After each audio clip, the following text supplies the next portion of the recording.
Jay Crawford, Adam the Bull, Garrett Bush, Dustin Fox, Jason Lloyd, Tyvis Powell, plus, ba-da-da-da-da, you're loving him, Mikey McNuggets. And so many big names, it would take me hours to say all of their names.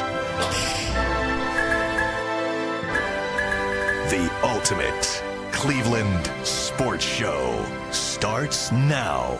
Booyah! Welcome, one and all, to the latest edition of the Ultimate Cleveland Sports Show, along with Jason Lloyd and Tyvis Powell. I'm Adam the Bull. We've got Mike, we've got Steve, we've got Earl, we've got Anthony, all on the other side of the glass. Before we get into anything, Mike, tell us who is our title sponsor today. The title sponsor of the Ultimate Cleveland Sports Show on this Thursday, April 17th, is Game Time. Lowest prices, best tickets, guaranteed.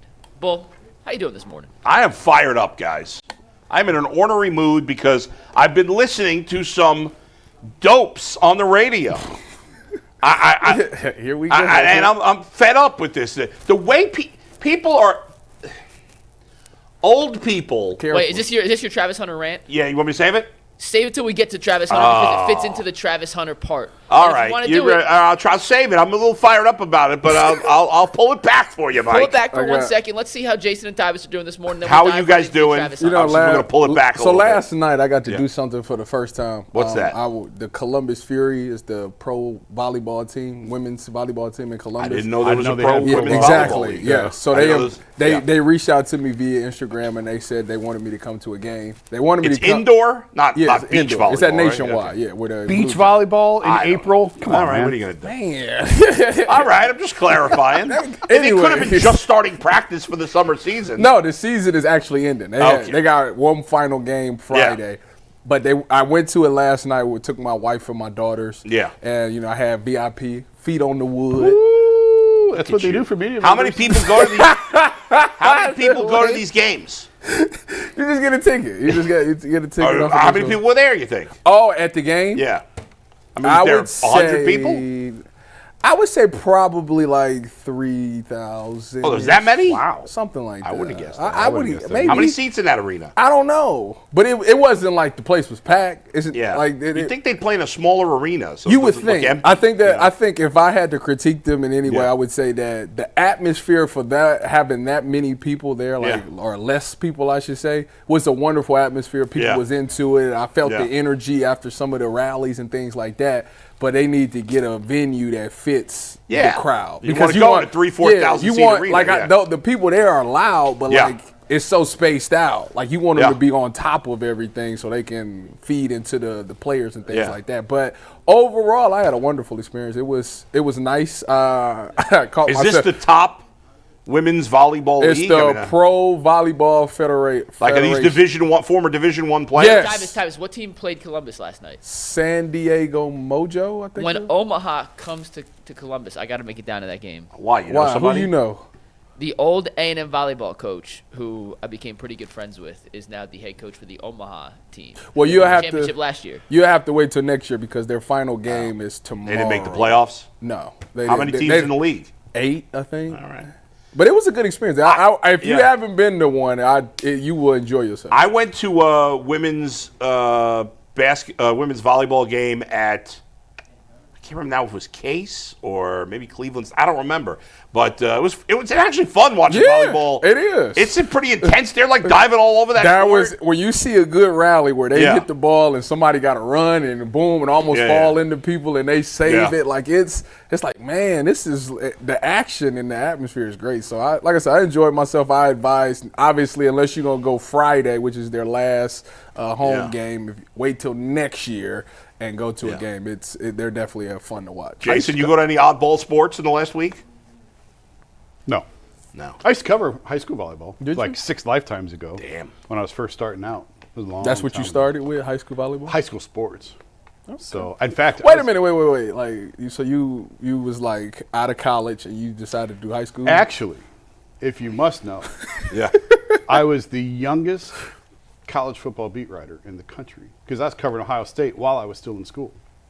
I was the Ohio State beat writer Look at you. For who? The Akron Beacon Journal? No. A little paper in Lorraine, the Lorraine Morning Journal. So I was a student at Kent. My last semester at Kent, I was living in Kent. I was covering Ohio State basketball. It was winter semester. And then I was driving to Lorraine once or twice a week to put the paper out. So what makes somebody a beat writer? When you go to everything. Wow. When you were at everything. And what did you say you wanted to be a beat writer for? The Guardian? The Guardian. That was like 8 seconds. I don't know what I was thinking of. I'd love to be the play-by-play voice of the Guardian. A moment of stability. That would be amazing. He definitely realized, I ain't doing that. Well, call me during a Cavs game. Yeah. To see if he should be the Guardian's beat writer. And then Jason told me how much it pays, and I was like, no thanks. But wait a second. But some of the Browns beat reporters don't travel to the road. They're still beat reporters, right? Most Browns travel because it's the travel's so cheap. You really everything? What do you mean everything? When the Cavs won the championship, I was just telling somebody this yesterday. I need to actually add it up. They played like 120 games, because counting preseason, postseason, regular season, everything. Okay. They played roughly, I'm guessing, about 120 games. I was probably at 116, 117 of those 120 games. You are at everything. If you're doing it for like an established outlet and they travel and all that, you're at every practice. I don't want to work almost every practice. You know who a beat reporter Jason, is. I don't want to work that hard. Why do you think I'm sitting here? This just in, I have a newfound respect for beat reporters, for beat writers. That's it is a huge dedication, gigantic level of dedication. I mean, baseball. Think about baseball. Yeah, that's ridiculous. Yeah. And you wanted to do it. I was temporarily brain dead. You know what though? If you love the sport and enjoy the sport, I don't think if I was the Browns beat, I don't think I would be. It's bored. A lot of I will tell you, in the majors it's different. In the NBA, when I was traveling with minor league baseball and the league I was calling games for, it's only an 82 game season, so we're on the road for 42 games. But in that league, there was no planes; it was all bus travel. Yeah. And it's a lot of travel. It's a lot. It is a young person's profession. Definitely. If you've got a family, it sucks. If you're young with no responsibilities, it's great. It was fun. You eat steak dinner every night. Somebody else is paying for it. You're in a different city every night. The company. Yeah. You sound like a man that enjoyed it for a little. How long did you do it? The steak dinners weren't bad. I did it for about 10 years. You was a beat reporter for I did TV? the Cavs for, actually, I guess probably 8 years, I think it was. The right 8 years, though. I'm about to say, it was a good 8 years. The 4 years the Brown was gone, and the 4 years he came back. That's right. All right, a lot to get to, guys. We're 1 week from the NFL draft. We got our special draft show coming next week. We will be live from 8 to 10 on the first round of the NFL draft. 1 week from today, we'll have a full in-studio panel in studio. Have we ever done that, any in-studio at night before? I don't think so, but we will be back in y'all studio. doing it here. We're going to bring a TV down so we can watch the draft live. We'll be broadcasting when the Browns make their pick. We'll give you immediate reaction to the Browns pick. We'll dive into it from every angle possible. We'll talk about some of the other first-round picks. Hopefully the Browns make a trade up into the first round for a second first-round pick while we're on the air. But next Thursday night, for an hour and a half to 2 hours, we will be live in studio. Your favorite UCSS personalities coming at you. Tyvis won't be there, unfortunately. He's one of your favorites as well. But Tyvis is working for the Browns. So make sure y'all tune in. Second screen viewing experience next Thursday night when the Browns are officially on the clock. And we're going to start today's show with some of Andrew Berry's comments regarding the Browns' number 2 pick, after a reminder that the NBA playoffs are almost here, guys. We will find out who the Cavs play in the first round on Friday night. And if you want to bet on the Cavs' first-round playoff series, there's no better sportsbook to use than FanDuel. Right now, FanDuel is giving new customers an incredible way to get in on the action. When you join FanDuel and you place your first $5 bet, you'll get $250 in bonus bets if that first $5 bet wins. Don't miss out. Head over to FanDuel.com/UCSS and claim your $250 in bonus bets today. This morning, Andrew Berry gave about a 25-minute press conference ahead of the Browns' number 2 overall pick in next week's draft. And we're going to touch on a couple of different things he said, but the one to me that Mike, stood before out, you get to those things, let me throw a quick note here. Shoot. Andrew Berry sounds like Mr. Milchick from Severance. If you watch Severance, you know what I'm talking about. I mean, he's Mr. Milchick. Anyway, educated guy. It's not that he's educated. It's that it's like he purposely uses big words when it's not necessary. No, I don't know what the hell he's talking about. But they all talk like that now. That's not just Yes, a lot of the GMs do, but not in football. Have you ever heard the Guardians front office people in talk? baseball, yes. But basketball, same thing. None of those beat reporters know what nebulous means. Everybody's tweeting out nebulous. I don't know what the hell nebulous means. Nobody knows what nebulous means. Come on, Andrew Berry, talk like a normal person. That's why he said it, to drive you crazy. You think Scott Petrak and Darryl Ryder know what nebulous means? Forget it. Just go. Let's continue. This is silly. Move on, Mike. He's hangry. He needs a Snickers. Like you said, Bull's hot. He's going to rant about some of the Travis Hunter questions that were asked in a second. But the first thing I want to mention, this was a comment from Andrew Berry. Cameron Wolf transcribed it for us. But he was asked, basically, Steve, take this phone whenever you would be so kind to. He was asked if it's still true they view Travis Hunter as a receiver first, and he confirmed that they do look at Travis Hunter more as an offensive player, but they also see him as a valuable defensive player. He compared it to Shohei Ohtani, quote, "It's a bit like Ohtani. Pitcher or hitter, he's an outstanding player. You get a unicorn if you can use him both ways." Bull, we have talked about at length your desire to use him both offensively and defensively, and how you believe it would be, frankly, stupid for a team to draft Travis Hunter and not at least allow him to attempt playing both sides of the football. It does appear that's how the Browns view him, and he was the guy that Andrew Berry talked the most about today. So all these old guys who are flapping their gums again, they're the same old guys that thought Lamar Jackson should have been a wide receiver. They're all at it again. I put on NFL radio, which by and large, it's interesting, is it's an insult to trash to call NFL radio trash, but that's the best word I can come up with. A lot of those shows on Sirius are horrendous. Oh, my God. The vast majority. They're so bad. Awful. They're awful. So bad. It's hard to believe they can't They do just better. have to fill time, so they just give anybody a job. It's terrible. They have the show in the afternoon. Pat Kerwin. I just so happen to have a little bit of availability, so if they want to hire Tyvis, Tyvis is 1,000 times better than anybody on there. I'm not exaggerating. I remember when Charlie Weiss was on there. He was horrendous. God. Horrible. Yeah. Horrible. If you played in the NFL or you worked in an NFL front office, they'll hire you. It's terrible. You don't know what you're doing. There's an afternoon show, two old guys, Pat Hayden, who's was it Pat Hayden? And Jim Miller. He was like he was quarterback for the Steelers briefly, right? He said it's an insult to trash. These guys, they talk as if they're not paying attention to anything else. That all they do is talk to the other old guys in football, and they haven't talked to anybody below the age of 60 in 20 years. I think that they're like, he's definitely a defensive player. You can't play him both ways. He might miss some meetings. Shut up. We have to get with, everybody is stuck in their old ways in so many walks of life. You have to be open-minded to change. You have a special talent. Somebody that could do something that nobody else can do, or at the very least, nobody else has been given a chance to do. Why on earth would you not try it? Of course. You better. It's insane to suggest that these shouldn't play both. If somewhere down the line they feel it's too much of a negative for him to do both, then maybe you switch course. But why would you not try it? I heard the same thing. Andy Baskin's a friend of mine. I've known him for a long time. But Andy Baskin, I listened to the beginning of his radio show today, is going on and on about, well, you can't have him play both because if he's not perfect and makes one mistake, then people are going to be clamoring for him to only play one way, and that would be a bad thing. Andy, I love you, buddy. I know you're probably not going to watch.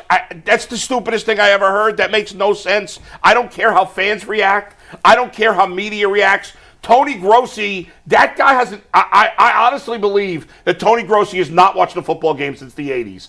I know he goes to the games. I don't think he actually watches. He talks. His questions are so stupid in all these press conferences. He asks, and I don't care. I don't care if I really don't care. I'm keeping it real. You may think I'm stupid or fat or ugly, and I don't give a shit what you think. It's fine. He is clueless. Some of the questions are so horrible. And I think he has some good questions. Oh, my God. He does. He does. Jason, he has not watched football in 40 years. You know it. Stop it. Don't tell me stop it. He still thinks you win with 3 yards in a cloud of dust. He still talks about the word analytics as if that's some boogeyman. I'm just saying he has some good questions. I'm not saying he's never asked a good question, but he's a putz. Don't bother him. It is what it is. Yes, I have a personal vendetta against him, but that's all right. These things happen. He cost me a job at one point. Doesn't matter. No, he didn't. I'm kidding. Anyway, we have to stop talking about these players and fit them into the things we're comfortable with. Times have changed. Things have changed. This guy is an absolute freak, and any coach or GM that would draft him and not at least attempt to play him both ways to some percentage is an idiot and should lose their job. You weren't here last week. Me and Ty, I think it was Mike. Mike was on panel, right? I was out there when we did the breakdown with Tyvis. You got to go back and watch it if you didn't see it. Tyvis did a breakdown on Travis. It was phenomenal. I haven't seen it. Thank you. And the one thing that I think was really important in all that was, because I do think, like, during the week, preparation obviously is huge. Of course. Meetings is huge. Absolutely. He can't be in two places at once. That's correct. So I thought you gave a really, because I asked Tyvis, what's more important, to be on the offensive side or the defensive side? He said 100% the offensive side. He's got to be in all the offensive meetings. Defense, you can figure it out on the fly. Well, on defense, this is the best part about playing defense, him playing corner specifically. Yeah. All you got to do is turn around and say, hey, that safety that's on your side, Yeah. he has to tell you what you got. That's it. That's it. But obviously, that's been a huge thing with the Cleveland Browns is the secondary Yes. to communication, which Nobody I talks. still to this day can't seem to figure out. But I do know Jim Schwartz runs a lot of man-to-man. So at worst case scenario, he'll come in and he knows he's playing man-to-man. You make special arrangements for special players. It's would, that simple. Whoever's on his side, hey, you know, Del Pitt, you're going to be on the same side as Travis Hunter. Yeah. Tell him what he got. That's it. You're either playing man, cover 2, cover 3, or cover 4. That's it. That's all it can possibly, or you blitz it. That's it. That is all it can possibly be. Figure out what it is, play it. And isn't Travis Hunter likely, let's say he's with the offense all the time, meetings, that doesn't mean anything. He's in the mix a little bit on defense when he can, plays on defense, whatever percentage they end up doing. I don't know, 50%. He'll have to stay after practice and work on some technique and stuff like that. You don't think that guy's going to do that? Of course he's going to do that. He said he's dedicated. All he cares about is playing football. And with his talent, let's say on offense he's phenomenal. He's a 10 out of 10, right? And let's say he ends up being an 8 on defense because he can't pay attention to it enough, and he would have been maybe a 10. You know what? That's okay. That's 18. I'll take an 18 rather than just a 10. So to clarify people on why I think it's more important for him to be in the offense than defense, it's because defensively, all right, so me playing defense, this is how I learned. When I was a rookie in Seattle, right, I locked into every meeting. Like I had to sit there with a pen and pad out, and I tried to listen to everything that every coach stood up and said. And as you know, person that sat next to me was Richard Sherman. And he would sit there and he'd be on his phone just like this the whole time. While I'm sitting there, right, he's sitting there like this and stuff on his phone. And I looked at Sherman and I said, why you not going to pay attention? He said, Tyvis, listen, I've been running this defense for, at this time, it's been like 6 years. I've been in this defense for 6 years. What he's telling you is the same thing they've been saying. They're going to sit up there every week and say the exact same thing. Why? Because that's the only way to beat this defense. So every time we play a team, they're going to run the same coverage beaters. They're going to run cover 3 beaters and cover 1 beaters. I know them all. So Travis Hunter, once he learns what the beaters are, that's how they're going to attack the Cleveland Browns. Okay, if you play for Cincinnati, they run a different scheme, so a different offense is going to run something different. But when they play you, they're going to run cover 1 and cover 3 beaters because that's what you're predominantly in. So as a DB, if I know the concepts that they're going to run, you kind of can guess what's about to happen. So you don't necessarily need to be in defensive meetings unless they're changing, I don't know, like a stun or something, but that has nothing to do with you anyway. So that's why, to me, it's more important for him to be in the offensive side of the ball because, like I said, the defense change week to week. You got to know if you're going to be the hot man. If this guy's blitzing, my route changes on that. The quarterback's going to look at me to go hot and things like that. You got to know those things. So it's more important for him to be on the offensive side than the defense. So the fact this is year 3 of Schwartz's system, does that? I mean, he's a rookie, so he's got to learn it all. Regardless. Yeah, he got to learn. Yeah. But I just wonder, is there an advantage that it's not a whole new system for everybody? Does that help him or no? Right. Because he's a rookie. So the veteran players on the Browns defense can help Hunter. Yes. Yeah. You know what I'm saying? Usually it's not everybody, and that's what would have to happen. It's not everybody trying to learn a new system. It would be like this. If me and him, if I was playing safety on his side and they came out in let's say they came out in a 2-by-2 formation and I studied it all week, and they're in gun far. Gun far, for people who don't know, is when the running back is opposite of the tight end. So they're in gun far. And in the preparation, and all the coaches have said in gun far, they like to run these two concepts out of gun far. If I'm on the side with Travis Hunter and he's playing corner, I'm going to tell him, I'm going to say, hey, we in blah, blah. We in cover 1, cover 3, whatever we in. And then I'm going to say, hey, and look for this smash concept. 80% of the time they like to run smash. That's all. I just put it in his mind. Put it in his mind. Let's say he plays, I don't know what percentage. Let's say he plays most of the time on offense, and then he plays, let's say 33% of the plays on defense. I don't know. We'll just throw that as an example. Mm-hmm. So he's coming in. Let's say they bring him in on obvious passing downs, right? Third downs, fourth downs, maybe a second and 15, whatever it is. When he comes in, how are you like? Is he what corner position is he playing? Do you think? How are they going to do that? I think it just depends on what. I think at this point it depends on the Martin Emerson thing. Because if Martin Emerson is going to be your guy, which I'm assuming he will, and you want him on the field, then that means you be taking G. New off the field, and he be playing nickel, which I'm not necessarily a fan of that. I'd rather him play outside because in the slide, it's a lot that goes on in the slide as far as the run game and all of those things. He did not play much in the slot at all. Okay. My point exactly. Play on the outside. That's what I'm saying. So if I was bringing him in, he would play outside. So let me just throw this at you. If you're going to draft Travis Hunter, in a way, would it make more sense to keep Greg Newsome and trade Martin Emerson?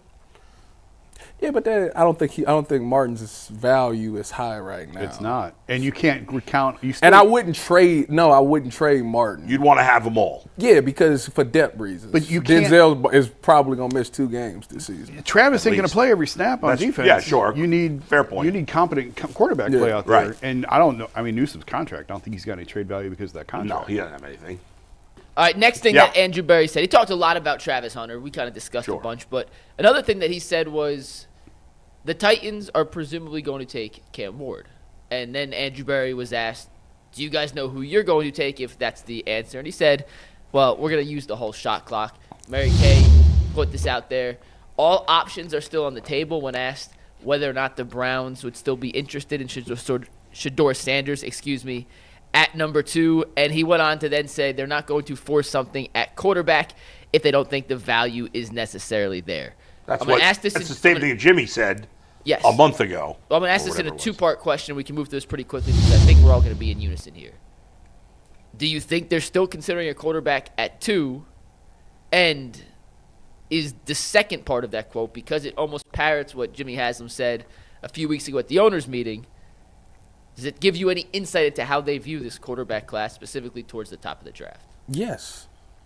I think Travis Hunter is the number 2 pick. I think that they'll take a quarter. I think what they've done is they've done their research and they've said to themselves that all of these guys are about the same.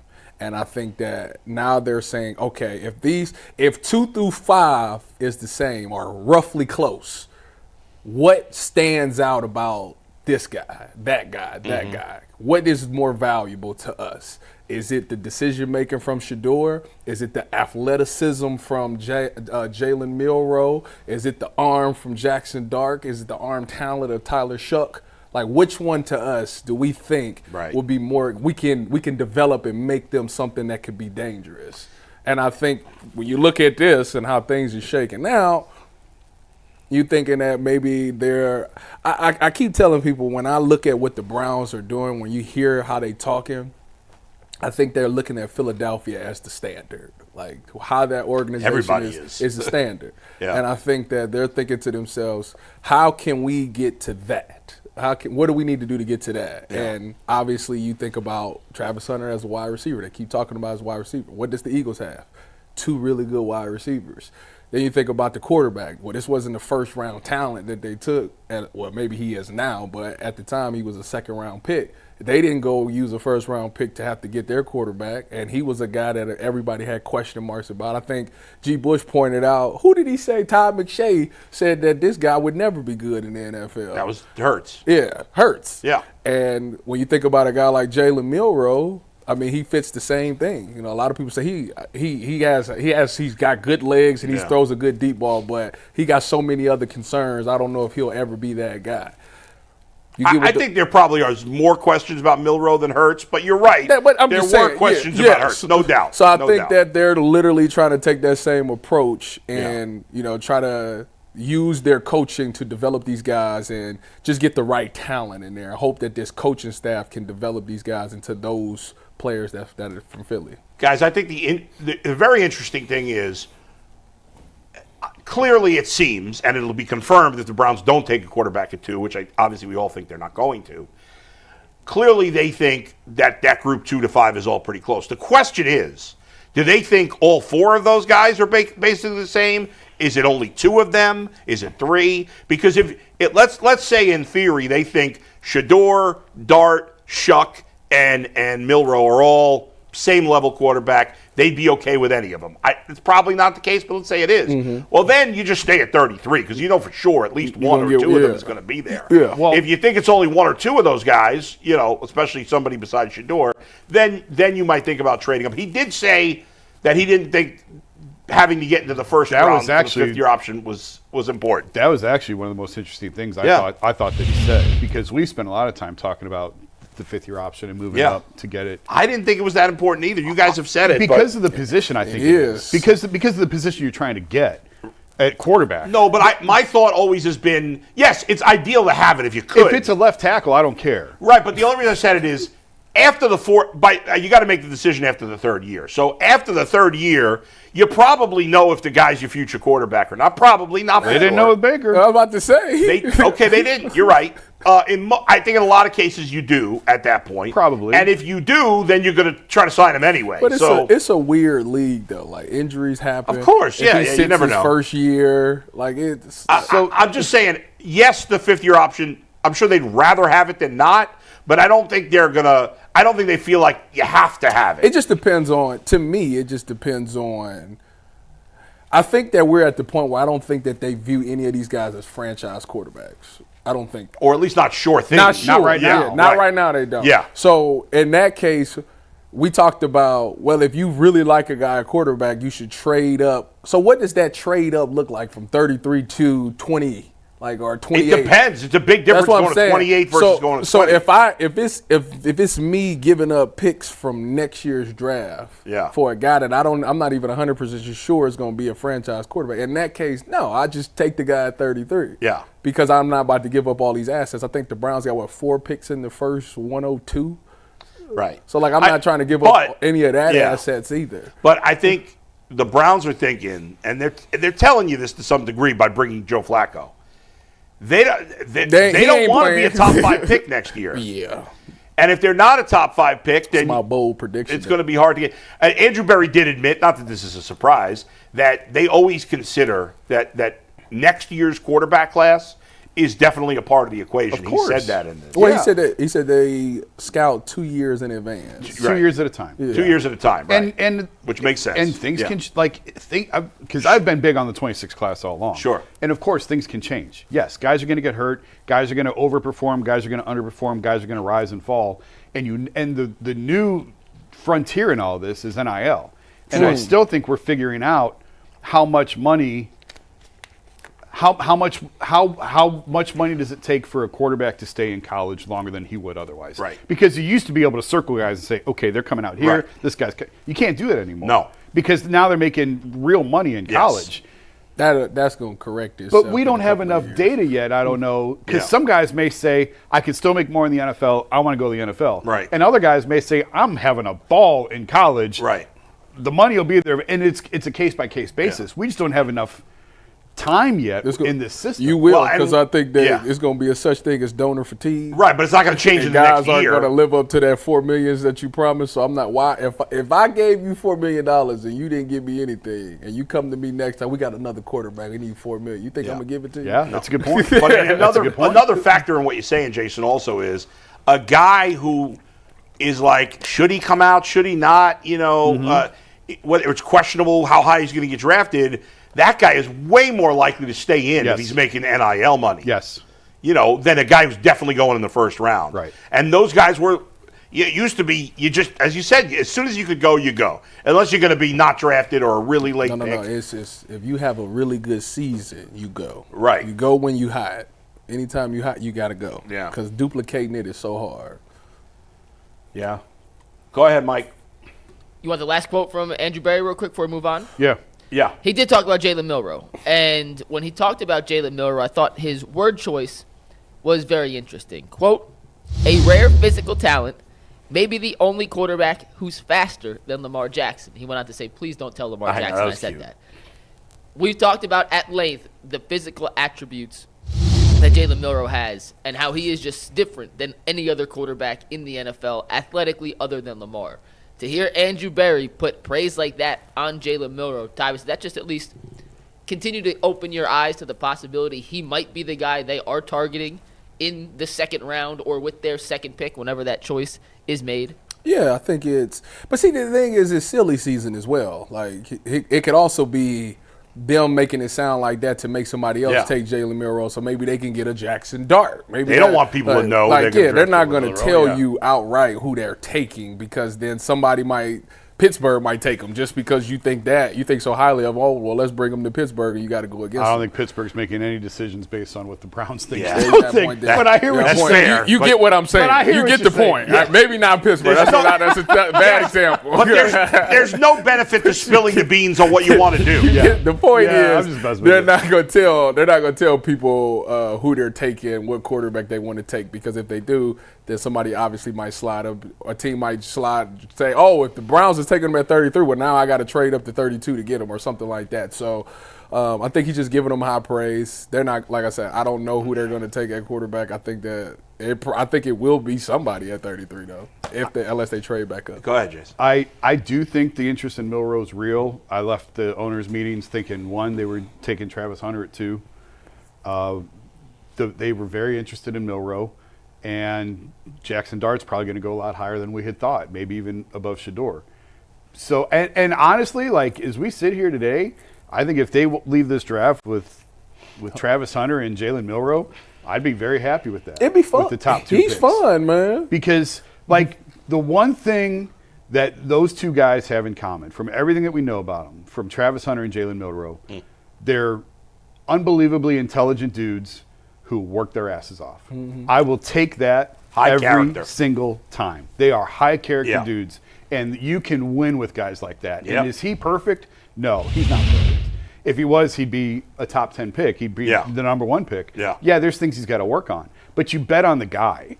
And that's when whoever takes Jalen Milroe is betting on the character of the dude that he's going to put the work in and he's going to get better. And you know what? If it doesn't work, then you can go get the quarterback in 26. Maybe – I've been on the bandwagon all along. The quarterback is not in this draft. You're going to have to wait till 26. But maybe he puts in the work and shows you something by the end of the year that makes you think otherwise. And if he doesn't, then you're in position in 26 to go get somebody, even if it's not the number 1. Although I think if you draft Milroe, I don't know, besides using him as a gadget player, he's going to play.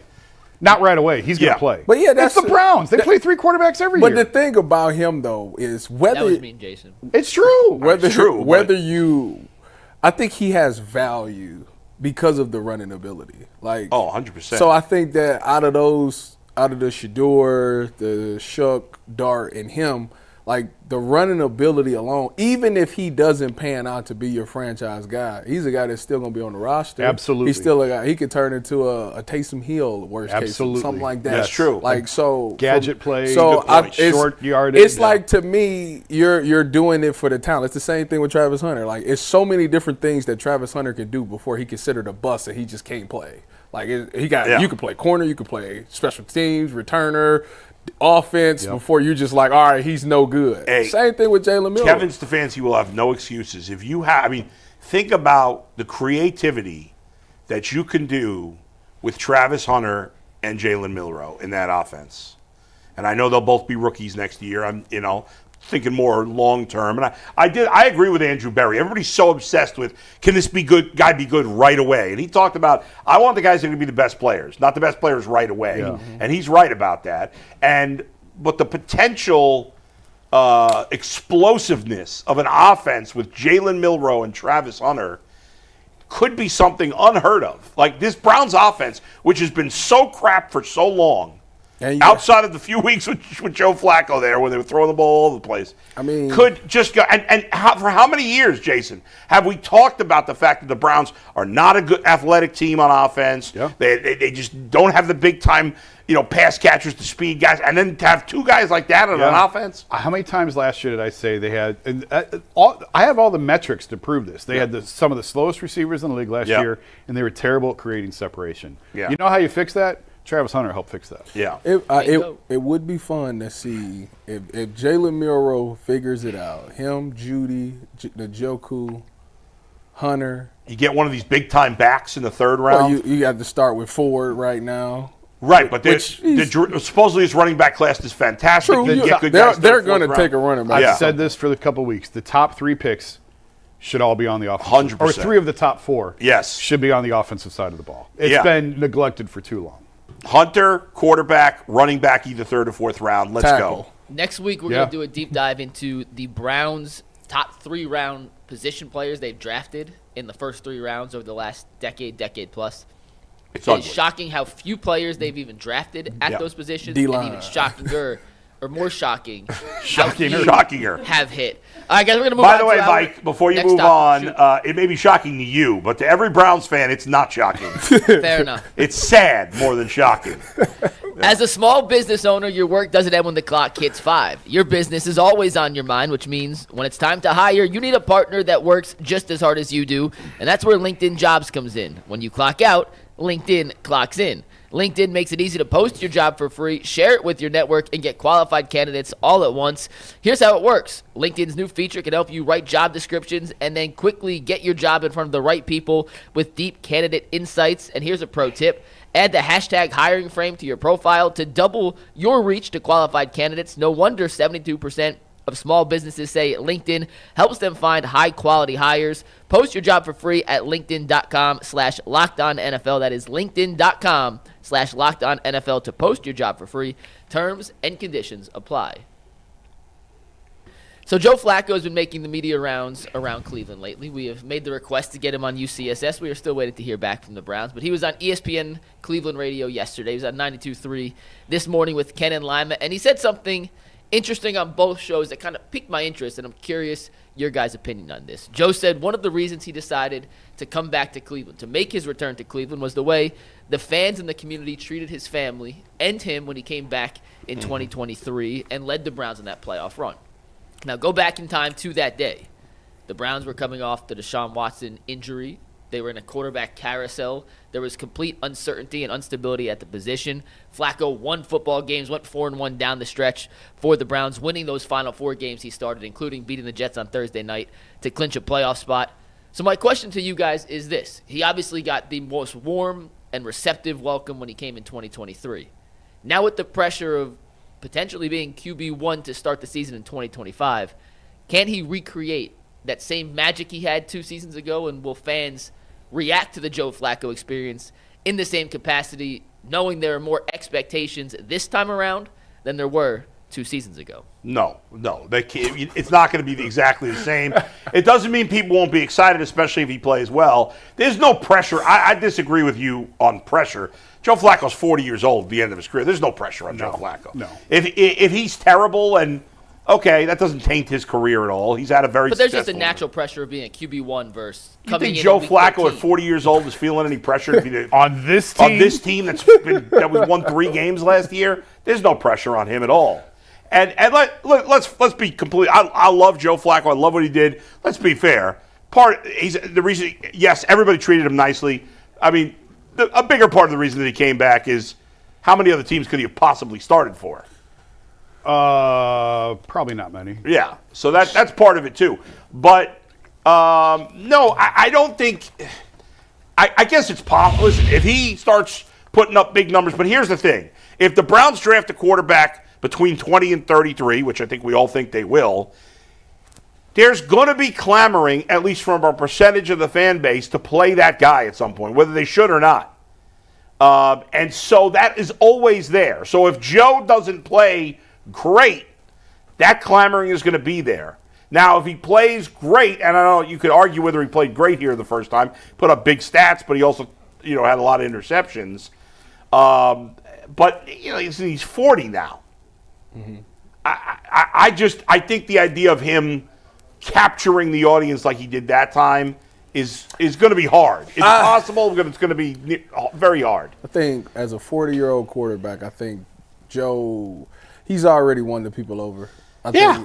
Sure. I think that the reason that Joe is back here is for more reasons than beyond just the football field. I think that locker room wise, you see Joe walk into that locker room and you remember just how much fun you had. You enjoyed the game of football. He made it fun. To win was fun. You're bringing that attitude and that feeling back to the locker room. So everybody's going to be overwhelmed. Your players will enjoy coming to work, okay? Because you got Joe back. He gave you hope.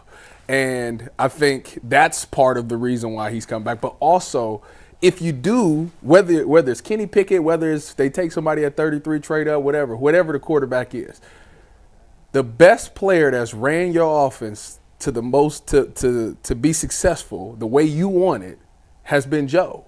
And these guys are going to learn how to put your back to the defense and be comfortable, how to command your huddle, how to win the fan base over, where to put the ball at for certain players, how to see the game in a different light from a quarterback's perspective. He brings all that to him. So I think his value is much more than just what we see on Sundays. It's what he's going to do for that locker room, for that team, and for those young guys. And it's funny because since Joe left Baltimore, right, and he kind of got kicked out the door, which I get because they had Lamar Jackson. Yes. But since the Ravens drafted Lamar Jackson, including his last year with the Ravens, the fans of the team he's been on have been like, Joe Flacco? But here it was Joe Flacco. I don't know. Indy loved him. They did? Yes. The fans? Yes. They had the same issues last year with Richardson. They hated Anthony Richardson. Yeah, it was the same thing.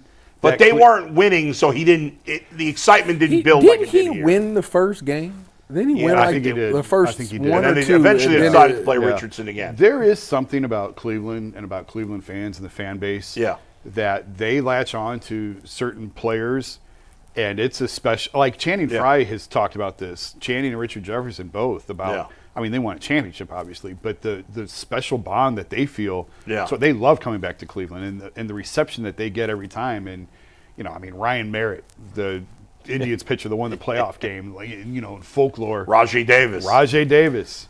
And Joe Flacco's in that category for just getting him to the playoffs. Yeah. And it is special when the whole city sort of swoons for you like those guys have experienced. And so I do think that it probably played a role in him coming back. Was it the number one factor? I don't know. But if the opportunity presents itself, of course you're going to go back someplace where you're beloved. Sure. The only thing, and like last week I was down on it when it first happened, and after I thought about it some more, I was like, yeah, it's fine. I totally get why they brought him back. But how many times is the sequel better than the original? Very rare. Very rare. Yeah. So I think you just have to temper expectations going in. Yeah.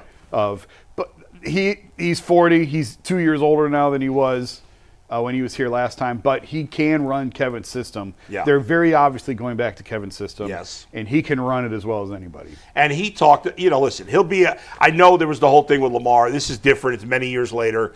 He'll be a good mentor for I don't know about that. You don't think so? No. I think he will. I don't think he has no interest in being. He's changed his tune a little bit, Jason. I don't know if you listened to the 2 interviews he did, and this could just be lip service, but he did talk about at this point of his career, he's much more aware and in tune of where he's at in his career and what his role is. And he did say maybe he has a good influence on DTR.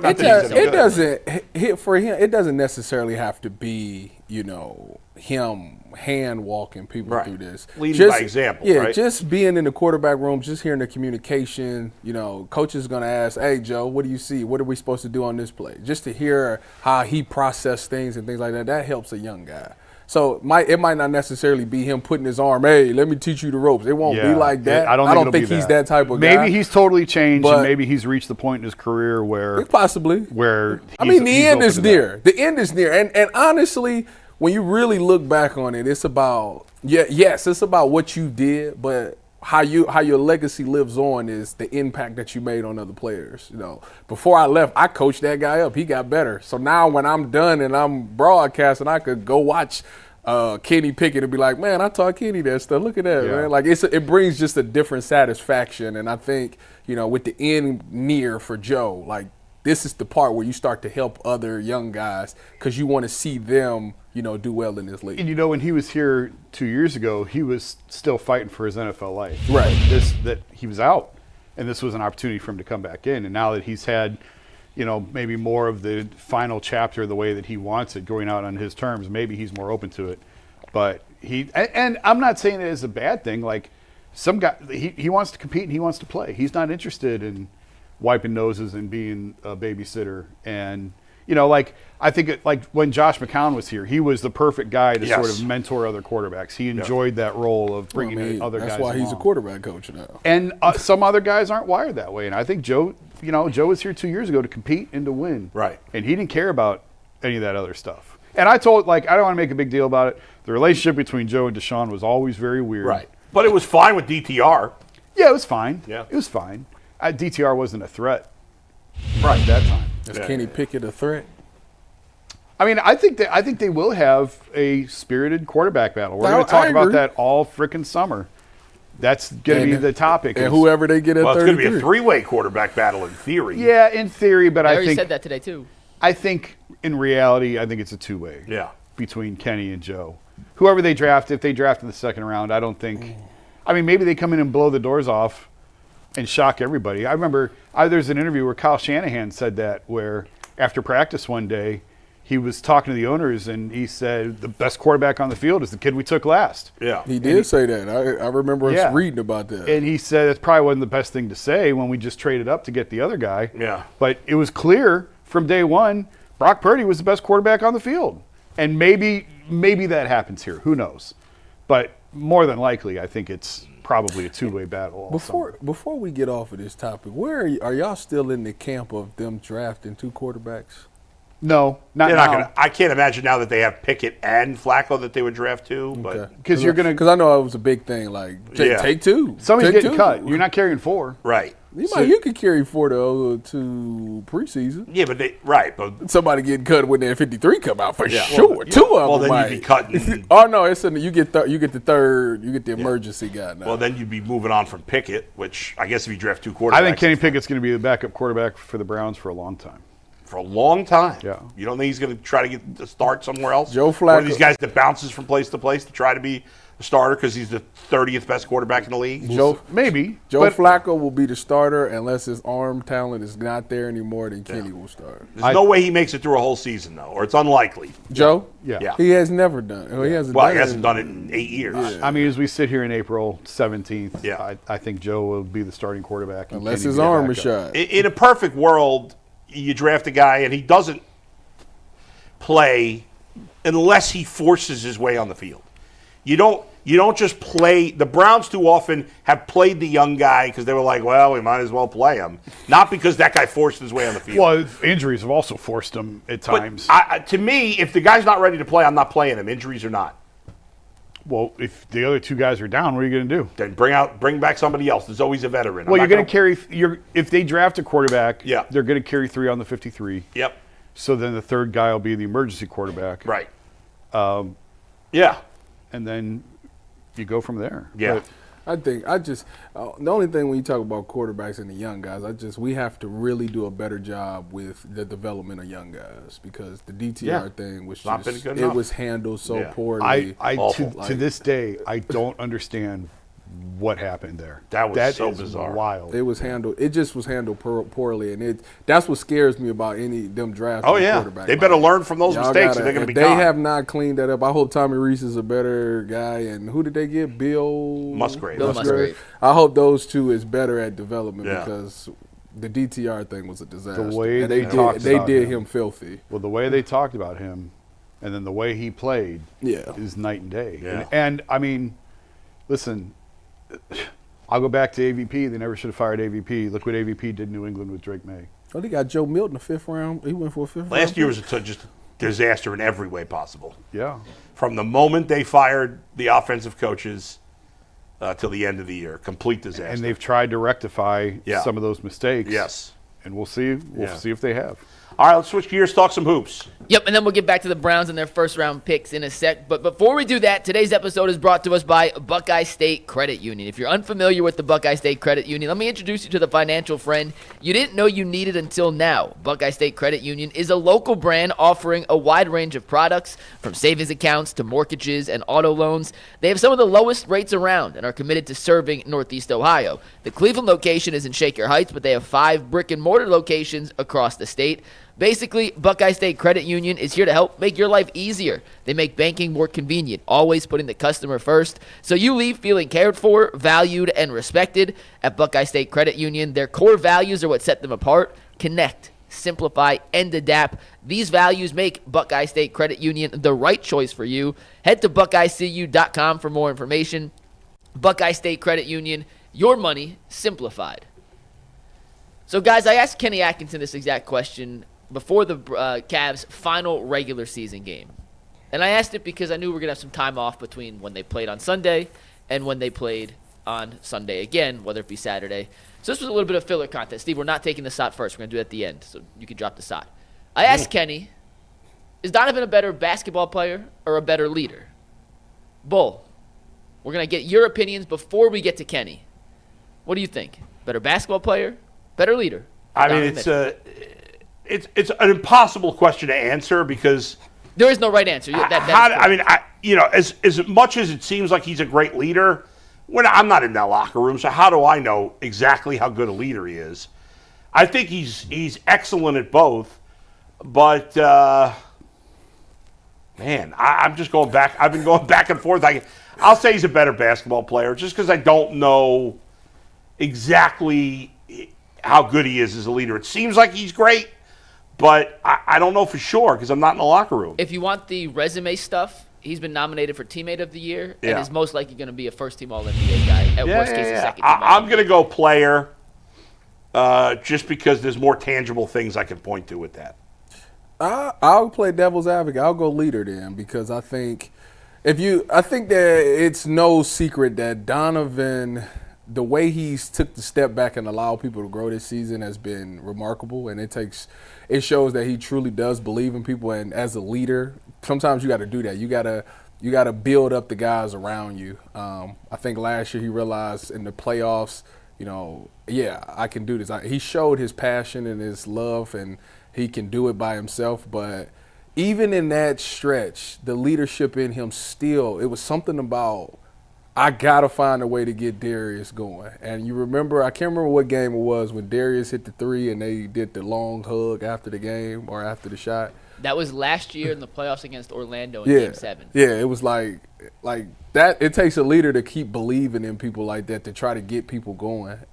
So I'm gonna say just off of those things alone, I'm gonna say he's a better leader than basketball. All right, Jason, break the tie. Tyvis is right. Thank you. Thank you. And that's to take nothing away from Donovan as a basketball player, obviously. Yeah. But from the day they brought him here, I've said this a ton of times on the show, he's done everything exactly what they wanted. He's done everything right. He sets the tone in the locker room, and you see all of how much fun these guys have in the locker room. It's very rare. It's very rare. You could speak to this probably better than me. For a locker room to have this type of cohesion and chemistry and everybody to genuinely get along and like each other, that doesn't happen. And the teams that I covered, the championship era team, they were very cliquey. Yeah. It was very, very cliquey. You had this group over here and that group over there. And Channing, I mentioned Channing earlier, Channing was really sort of the one that when he got here, he sort of unified everyone, but it was still, everyone sort of went their own separate ways. But you set the leader sets the tone for everything, and Donovan has been that guy. It's not just this year; it's since he got here. And winning certainly helps. Winning puts everybody in a good mood. If you're not winning 60 games and top seed in the East, because I do think there were frustrations in the past with how everything fit together and how guys fit together. And obviously, we discussed the issues with the coaching that was here previously and all that. But Donovan always says the right thing, always does the right thing. His dad worked in PR, he worked in pro sports. He knows how to do this. He knows how to play the game. And the way that he carries himself, conducts himself, and then you get to what you mentioned about taking a step back and allowing Evan to flourish, and Donovan realizing we need this guy. For me to get ultimately where I want to go in my career, I need him. I need Evan to be the guy that we all know he can be. And Darius, the growth in Darius this year. So he has played this, I think, perfectly. And it was a huge risk in bringing him here. They knew the risk when they made the trade. They bet on themselves that they had 2 years to convince him to stay. And they won. And as soon as he signed the extension, they won. They won the deal. And he's been a home run. And then you add, obviously, what he can do on the court.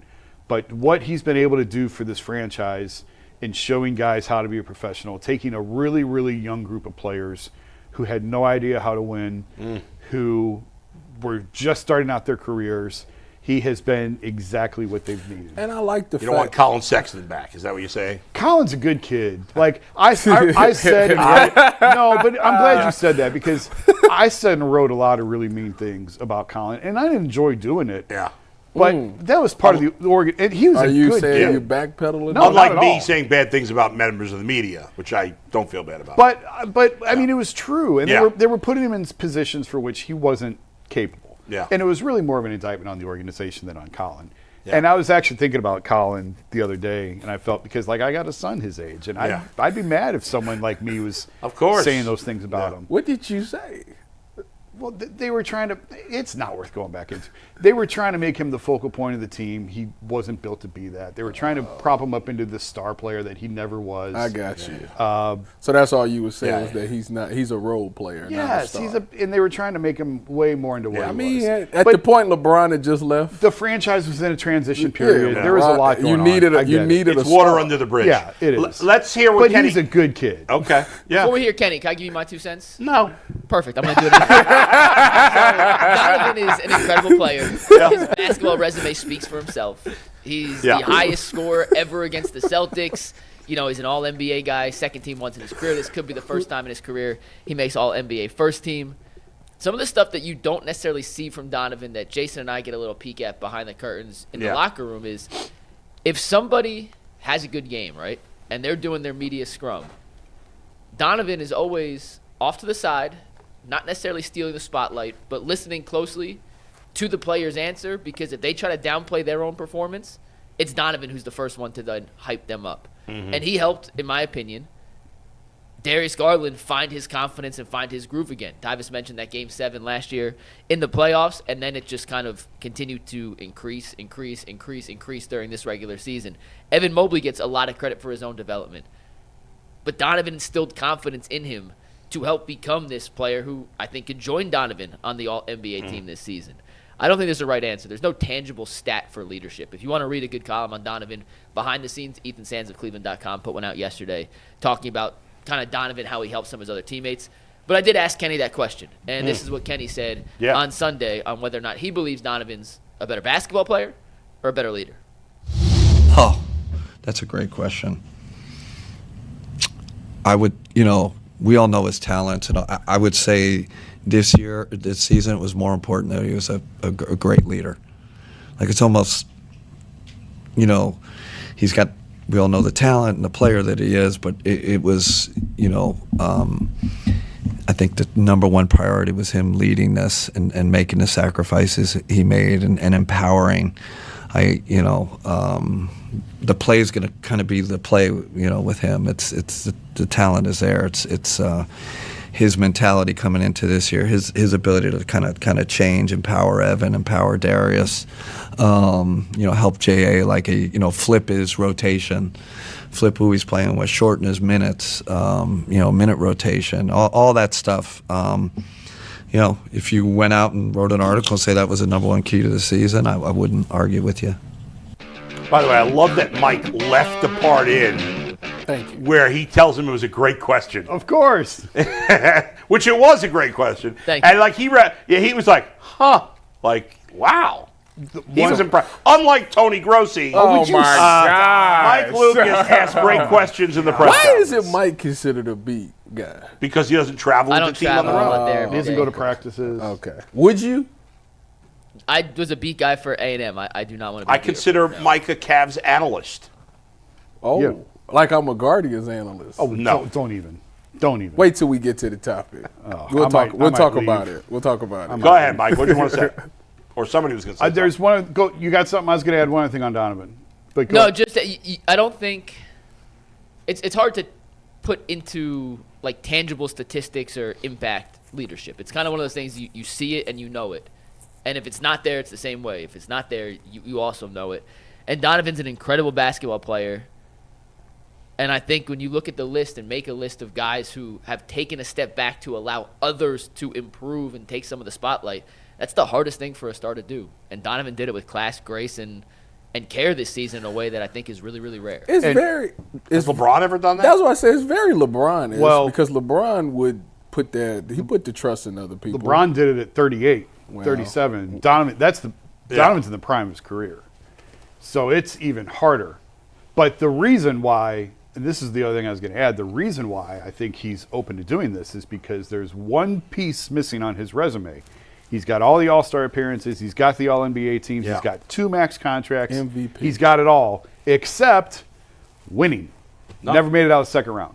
Right. And that matters. And so now, like, he's got that drive of, he said it all year. We ain't done anything yet. We haven't accomplished anything yet. We ain't won anything yet. We ain't done anything yet. And he's right. And obviously, they've had a terrific regular season, a terrific season. If they don't make nobody it to saw the coming. third round, Oh my God, total disaster. It'll be a massive disappointment if they don't make it to the conference finals. If they lose to Boston in the conference finals, I don't know if you can really be that angry. As long as upset. it's a good series. Yeah. They lose a hard-fought if it's 6-7 game 6-7 series. We're disappointed, but it's not a disaster. Yeah, and I think he's done with excuses.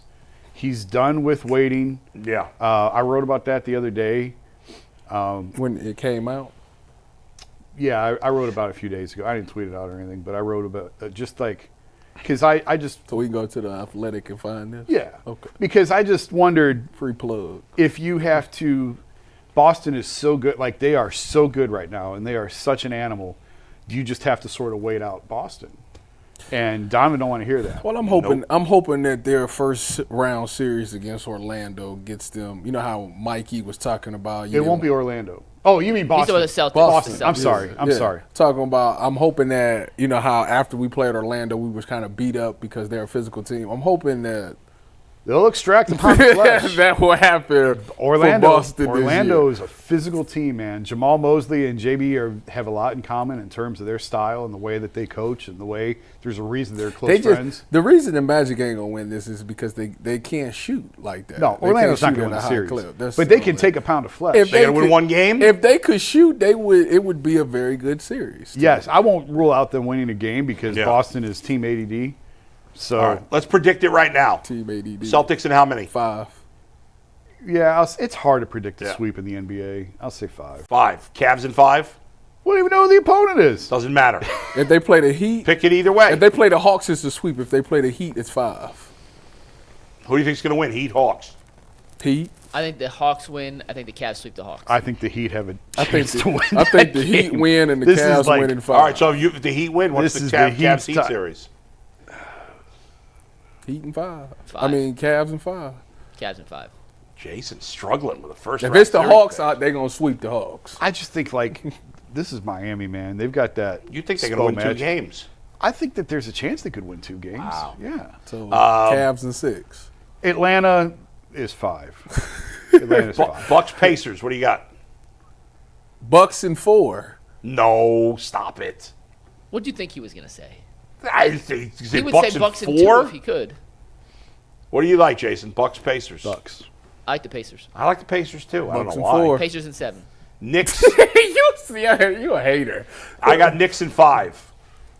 Knicks in 6. Who the Knicks playing? Detroit. Pistons. I might take. I ain't taking the Pistons, but I got the Knicks in 6. I might go 7. Knicks in 7. How about Clippers Nuggets? Give me the Clips. Clips Because in they fired the coach? No, I just. I You're actually betting think against the Clippers- best player? I'll take. I like the Clippers. Give me the Clips. I like Ty Lue in the playoffs. If Kawhi is Coaching playing like matters. if Kawhi playing like number 2 for Toronto like he did against us, Yeah. Clippers in I'm 6, picking the Nuggets, but I'm and then taking the Nuggets. And then if they win, I'm going to pretend like Tyvis that I'm an expert on basketball. What is that supposed to be? No, how you do with baseball. I'm damn right. Well, we're gonna talk about Golden State. I'm picking Golden State. Anybody else? I'll take Golden State. I'm taking Houston. Who they playing? Houston in 7. I'll take Golden State, man. They're dangerous.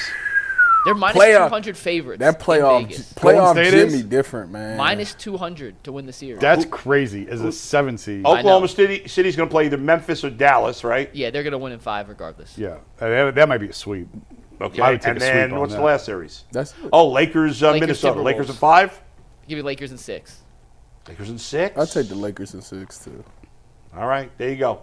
Keep it moving. All right, let's get to our next topic, guys. Our next topic is brought to us by Game Time. There's nothing like the energy of a Major League Soccer match. Remember, this Saturday, Messi comes to play the Columbus Crew at Huntington Bank Field right here in downtown Cleveland. The chance, the atmosphere, the last-minute goals. If you want to experience it live, Game Time makes getting tickets easier than ever before with last-minute deals, all-in pricing, and lowest price guarantees. Game Time takes the guesswork out of buying MLS tickets, plus ticket prices drop as kickoff gets closer, so you can score amazing seats at an even better price. Take the guesswork out of buying tickets with Game Time. Download the Game Time app, create an account, and use promo code LOCKEDON for $20 off your first purchase. Once again, create an account, redeem code LOCKEDON for $20 off. Download Game Time today. Last-minute tickets, lowest prices guaranteed. So, guys, we are 1 week away from the NFL draft, officially. And I had mental... Breakdown? No. Well, I had many of those. But Yeah. this was a mental deep dive just to look at all the Browns' first-round picks since they moved back to Cleveland in '99 because... Ugly list. I knew some of them. I've forgotten others. And I put these guys into tiers. So I'm going to read you all 28 names first in chronological order. Then we'll decide if we want to go from the best tier to the worst tier or the worst tier to the best tier. So here are the 28 names that we are now going to put into different tiers. In order: Tim Couch, Courtney Brown, Gerard Warren, William Green, Jeff Fain, Kellen Winslow II, Braylon Edwards, Cameron Wembley, Joe Thomas, Brady Quinn, Alex Mack, Joe Hayden, Phil Taylor, Trent Richardson, Brandon Whedon, Barkevius Mingo, Justin Gilbert, Johnny Manziel, Danny Shelton, Cameron Irving, Corey Coleman, Myles Garrett, Jabril Peppers, David Njoku, Baker Mayfield, Denzel Ward, Jed Wills, and Greg Newsome. What's funny is it's mostly shit, as we know. But there was that one stretch where they actually did pretty well because they had Joe, then they had a bad pick the next year, but then they took Mack, then they took Hayden. Yeah. Like And those Phil are three. Taylor. What's that? And Phil Taylor was pretty good before he got hurt. I mean, they've drafted as many convicted felons as they have Hall of Famers. Yeah. What's wrong with you? It's 1-to-1. Why would you do that? Kellen Winslow. But that was a Why would decent. you do That was a that? decent 5-year You always stretch. got to pour rain on it, We- man. we- What did that comment have to be said? You like bull with the Jason's media so negative, members. so negative. Always picking on players. Did you listen to the names? Poor Colin Sexton. Oh, get out of here with that. All right, so let's put them into categories. Do we All want to right. go from Go the top best to to bottom. worst or worst to best? Best to worst. Best to worst. All right, Steve, we're going to start at the top then, I mean, 449. Miles. So the first tier Joe. Yeah. was the Hall of Fame tier. Miles and And Joe. there are two Yeah. guys in this tier. That's it. That is it. This is simple. I Yeah, think I'm some of sorry. these They are do very- have very they do have easy. 2 Hall of Famers and Yeah. 1 convicted felon, That- so they that's are true. winning. They're winning the Hall of Famers. Right? And as I forgot bad about that. as bad as the Browns have drafted, and they've been one of the worst, maybe the worst drafting team since '99. I don't know that there's all that many teams that have drafted 2 Hall of Famers since '99. There's probably a lot that haven't. How many teams have had top 5 picks in the last 28 years? As often as them, Yeah. 2 or 3 teams, maybe. Carolina. I mean, No. it's a pretty big target they've been shooting at for 30 I hear you. years. Oh yeah, listen. Hey, Jason, you just Debbie Downer.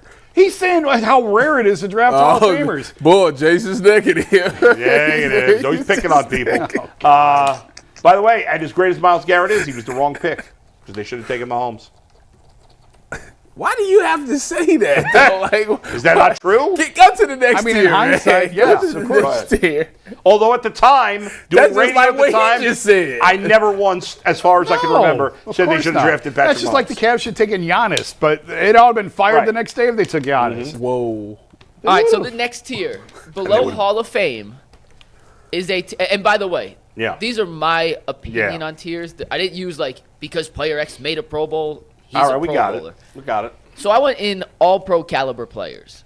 And out of the 26 other possible options, I thought there was only one player Joe Hayden. that fit the all pro category. Joe Hayden. Alex Mack. It is not Joe Hayden. It is Alex Mack. He made 3 All-Pros during his career. He's a center, so it's hard to find statistics and whatnot, but he graded high in PFF every single year. Alex Mack was 3-time fantastic. All-Pro. Yeah. And I think he's one of the better centers of the 21st century. Yeah, and but I don't agree that he's the only All-Pro. They traded back, and then when they drafted him, they said Alex Mack. I said, who in the heck is Alex Mack? Yeah. And he was a great player, and then they let him walk. One of the best player. He went to the Falcons, so we can right? argue the next two because the next category was perennial Pro Bowl caliber. Yeah, put those guys. And I just have 2, and it's the 2 cornerbacks, Joe Hayden and Denzel Ward. So those 3 guys. Joe Hayden never made All-Pro? Hayden made 1 All-Pro. Denzel never made an All-Pro. Now, I would have made that one category. It's silly to me to break it down. Look. But Mike asked me yesterday off the air who was better, Joe Hayden and Denzel Ward. I said Joe. It was tough. I just think Joe was more reliable than Denzel. Denzel's had too many injuries. Yeah. Joe in his first 5 seasons only missed more than 1 game once, whereas Denzel did almost every year, miss at least 3-4 games. Yeah. Yeah. I think Joe at his best was better than Denzel. I think it's close, but I think at his best he was better than Denzel, and he was more reliable. You asking me? Yeah, man, of course. Put the camera on. Don't be biased. Don't be biased. He's taking his guy. Denzel, go Bucks. Yeah, exactly. That's not fair. Who do you think was better, Jason? It's tough. I mean, they're both really good. Honestly, I'd have to go back and look at.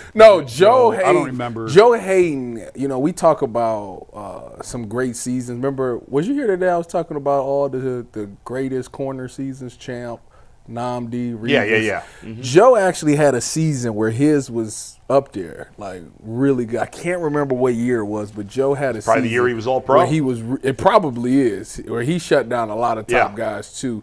So if you're going off of that, like that's his best season. Denzel, I don't know what did, because Denzel, it's hard. First of all, it's harder to make All-Pro right now for him because it's a lot of politics involved. But I think talent-wise, Denzel's the better player. But when you talk about production on the field, Joe was better. It's really close. I mean, they're both in the same caliber of player.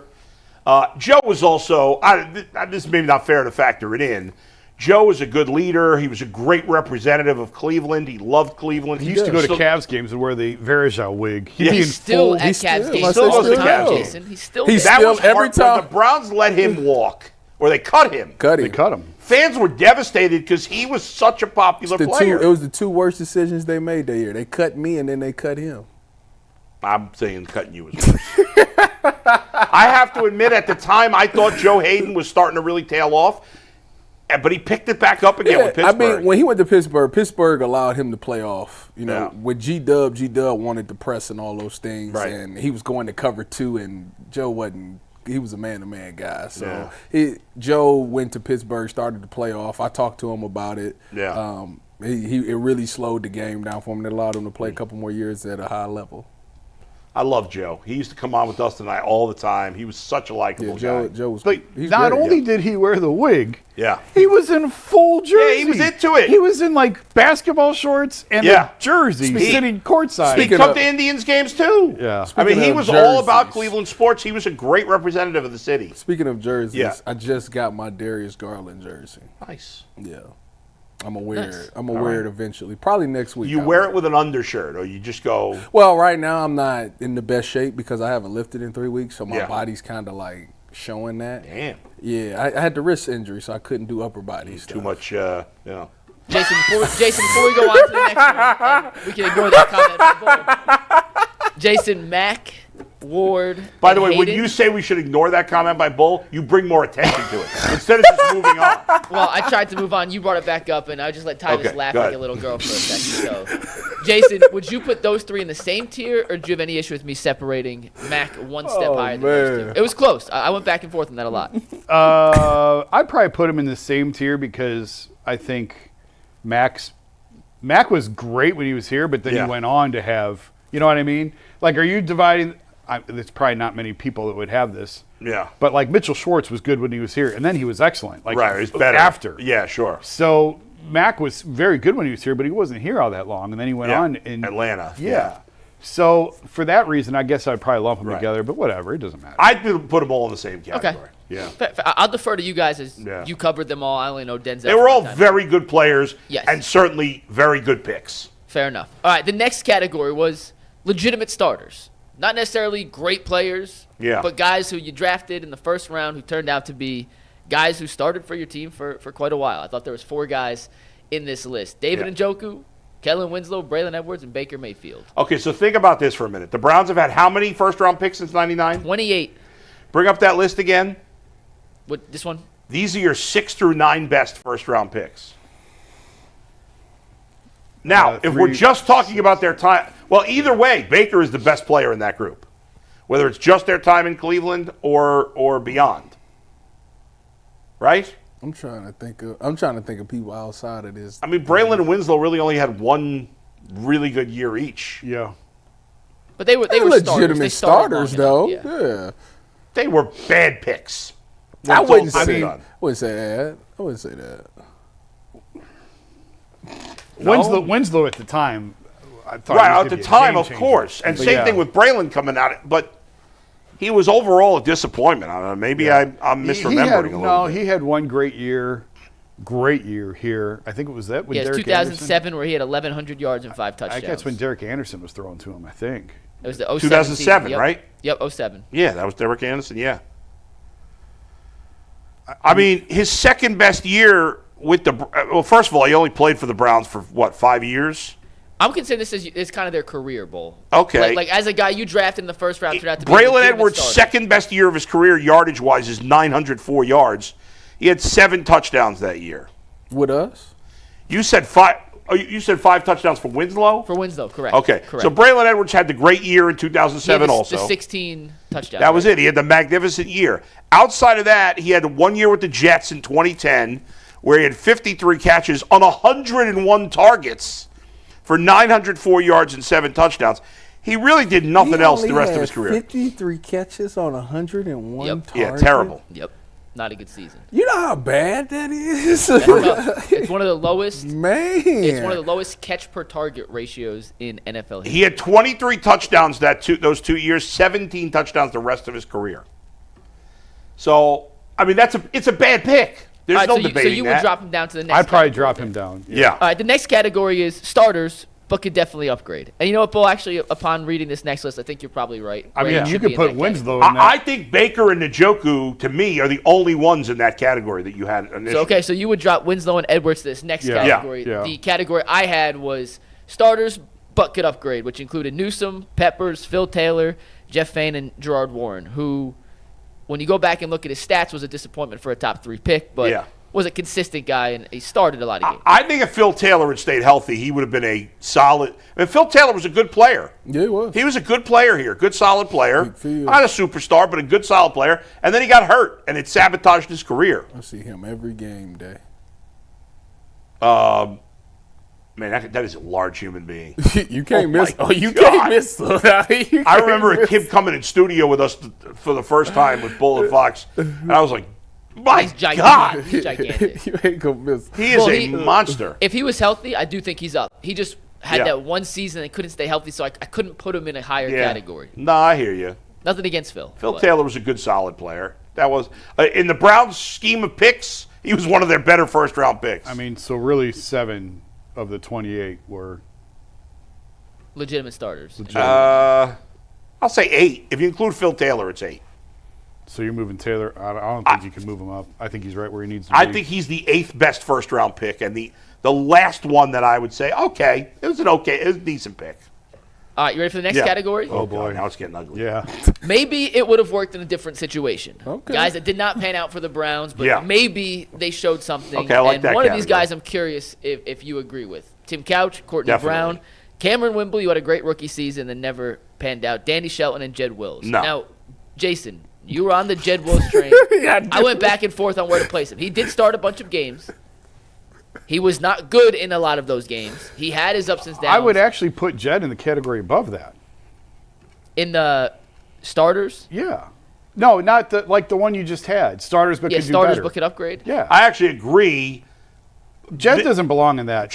I don't think the Browns hurt Jed Willis. The only one that's definitely in that category is Tim Couch. Yes. Tim Couch, if Tim had gone to a better situation, if he had stayed healthy, you never know. Yeah. If Tim had stayed healthy and had played with an established franchise, he probably would have at least been a solid NFL quarterback. And he wasn't bad when he was here. Right, when he was healthy, but he got the crap beat out of him. Yeah. He had no It protection. destroyed him. The different situation would have been if Jed Wills never went to left tackle. Danny instead of Shelton right was tackle. garbage. I don't know why he's in He that actually, category. I went back and looked. I actually think he was better than we remember. You know what's interesting about that? You couldn't be more wrong. That guy was trash.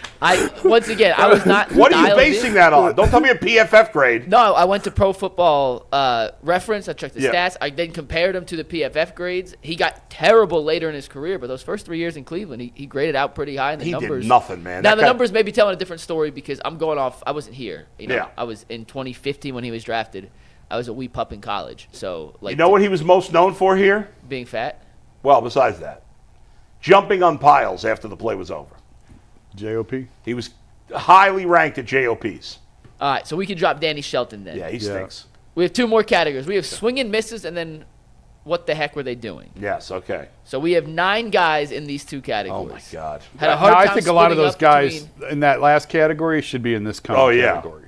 Say it Including again, Danny Shelton, obviously. Yeah, Shelton, Courtney Brown, Yeah. Wembley should all be in this category. In the swing and miss. The I Cam didn't Wembley want thing to really put too many broke my guys in heart. one category because then it messed up the graphic. And you had Jabril Peppers too high also, by the way. I thought He was Cam a starter Wembley for long was gonna enough. be I don't know. He was a starter, but get boy. upgrade. Ah, That's the he right was- category. Although Greg Williams made him play in North Dakota, so. Yeah, Peppers was in the correct category. All right. All right, fair swings enough. and misses. Yeah. William Green, Trent Richardson, Cam Irving, Barkevius Mingo, and Corey Coleman.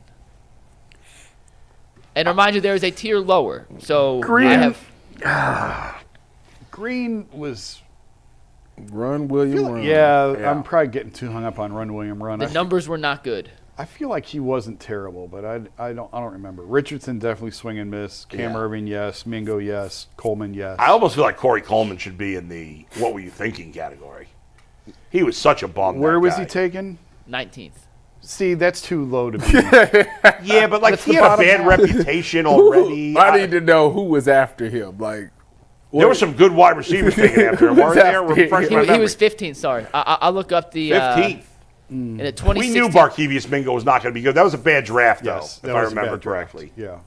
guys, the receivers taken in the first round after Corey Coleman. Yeah. Will Fuller, Nothing. Josh Dotson, Laquan Treadwell, and that's it. Oh, those guys are all trash. yeah, too. yeah. Fuller was, Se- Fuller was second good round. early in his career, but he always get hurt. Second round receivers, Sterling Shepard, Michael Thomas, go Bucks. hey, go Bucks. That's where Tyler they Boyd. should have went. Tyler Boyd. Tyler Boyd.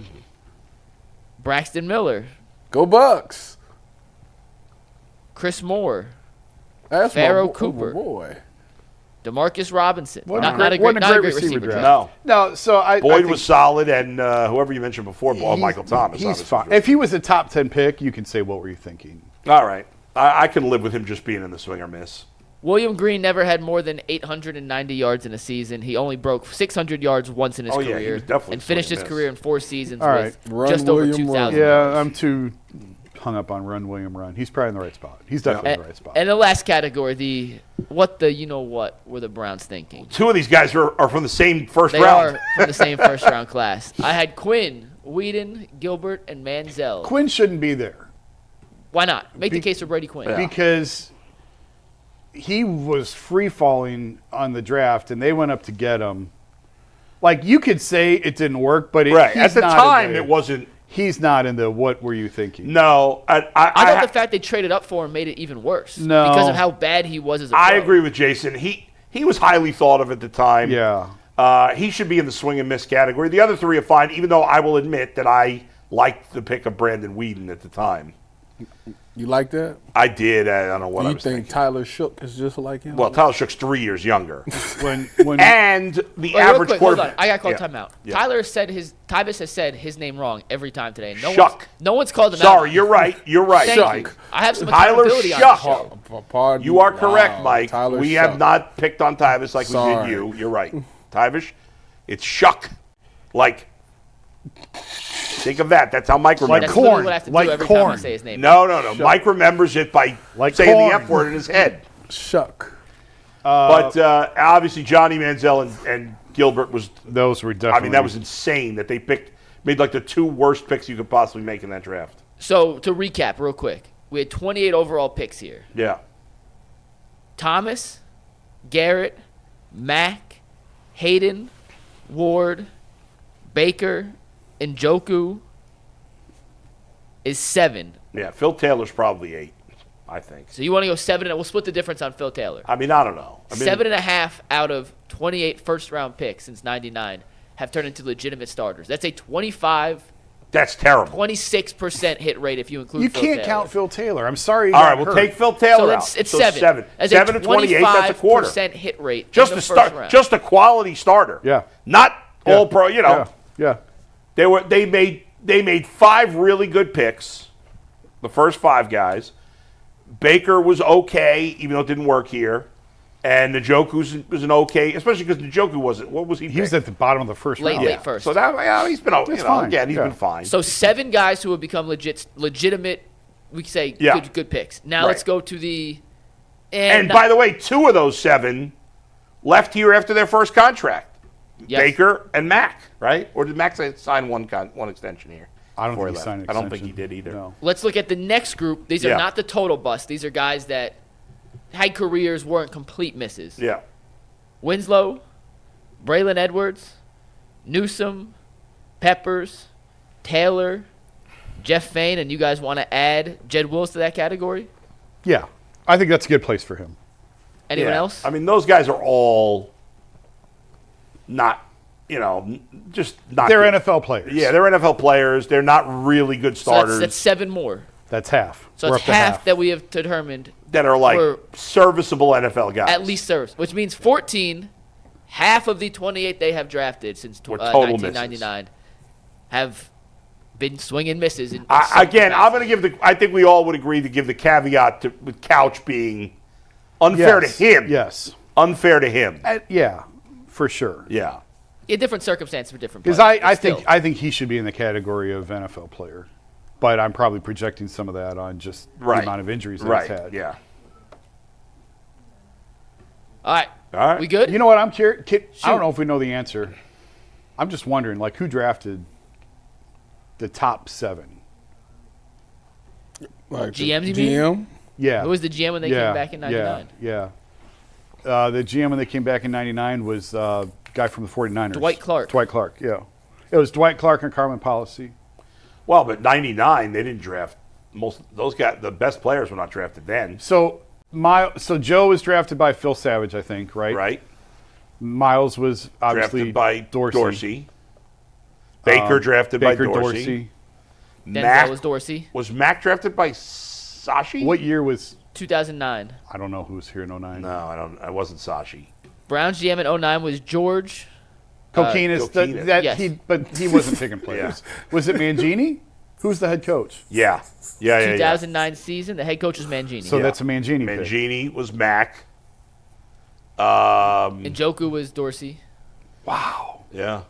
Look at Dorsey's hit Yeah. rate compared to Who else was Denzel was Dorsey. Dorsey. Yeah. Same draft. So Denzel. Who was Hayden? Hayden was 2010, so it beat Mangini again. Yeah. So Mangini drafted Was 6. it Mangini in 210? Was he here? Yeah, that was his last year, right? Okay. Yeah. So Mangini got 2. Who drafted Joe? Thomas. Phil Savage. Phil Savage. Okay. So 4 guys for John Dorsey effed up by making Freddie Kitchens the coach. That cost him his job. And the battle with the Podesta. yeah, and there all was a that lot stuff. of backroom stuff going on there. And to some degree, drafting Baker. If he had, Wait, hold on. We're getting a comment from the chat that Yeah. Njoku and Miles were Sashi's last year before Dorsey took over. I'm going to confirm that real quick. That's right. Yeah, you're Miles was That's Sashi? right. That's right. That's a bad job out of us. That is correct. Oh, because Miles was coming off the winless season. That's So, right. Yeah, that was Sashi. Yes, that was Sashi. Sashi. He's right. They took Miles, Peppers, and Njoku. They had 3 first-round picks that year. They took Miles, Peppers, and Njoku. And that was Sashi's last Well, year. they at least got 3 NFL players out of it. Yeah. It's Did more you confirm than it, Mike? I'm most pretty sure regimes. it is true. We messed up on that one. So Sashi So 2 for Sashi, So 2 for Dorsey. Baker was Dorsey's first pick. Yeah, 'Cause that's why- Sashi was the one that drafted that. He got fired mid-season. That's Yeah. why it Right. does the spinoff. But Yes. Sashi did draft those guys. So 2 Yep. for Sashi, 2 for Dorsey, 2 for Mangini, and 1 for Joe Savage in Right. the top 7. Did you just say Joe Savage? That's Phil it, yeah. Savage. Phil. Savage. Sorry, Phil Savage. Shout out to Evan419 for Yeah. that correction. Good job, Evan. And That anyone was else in a the great chat, job, but Evan texted me. So 1 week from today, yeah. guys. Hopefully Travis Hunter joins the top 7 of that list. And Now they've had. Now Top to should we bottom. do second-round picks now? dude, we could do that for another day. There's some good second-round picks. Nick Chubb, They have had Yeah. good second Mitchell round picks. Schwartz was a second-round Let's save pick. that for another day because I'll make the tiers and we'll put Brian them into graphics. Rubisky was a second round Brian pick. Rubisky. Go Bucks. Yeah. Go Bucks. So, all right, we got to talk some Guardians, though, because Triston McKenzie. We have a Triston McKenzie discussion. And this Triston McKenzie discussion is brought to us by FanDuel. The NBA playoffs are back. They start again on Friday for the play-in finale, and then the actual playoffs tip off on Saturday. And right now, FanDuel is giving new customers an incredible way to get in on the action. Right now, when you join FanDuel and place your first $5 bet, you'll get $250 in bonus bets if that first $5 bet wins. Don't miss out. Head to FanDuel.com/UCSS and claim your $250 in bonus bets today. Bull, I'm going to just toss it out to you. You guys can run with this wherever you want to go. But what should the Guardians do with the Triston McKenzie situation right now? It brings Lay tears. hands on him and pray. He is out of options, correct? Yep. So the Guardians are in a really tough position because he can't send him to the minors. I mean, I guess technically you could if nobody claimed them on waivers. He'll You could get then claimed. outright him to the minors, but somebody would claim He'd be him. claimed. They can't. He's been so bad since the beginning of last year. It's getting hard to keep him on the roster. And Jason, you got Andrew Walters down in the minors who pitched well for them last year. He's dominating it at AAA. Unfortunately, I think we're in a situation where the Guardians.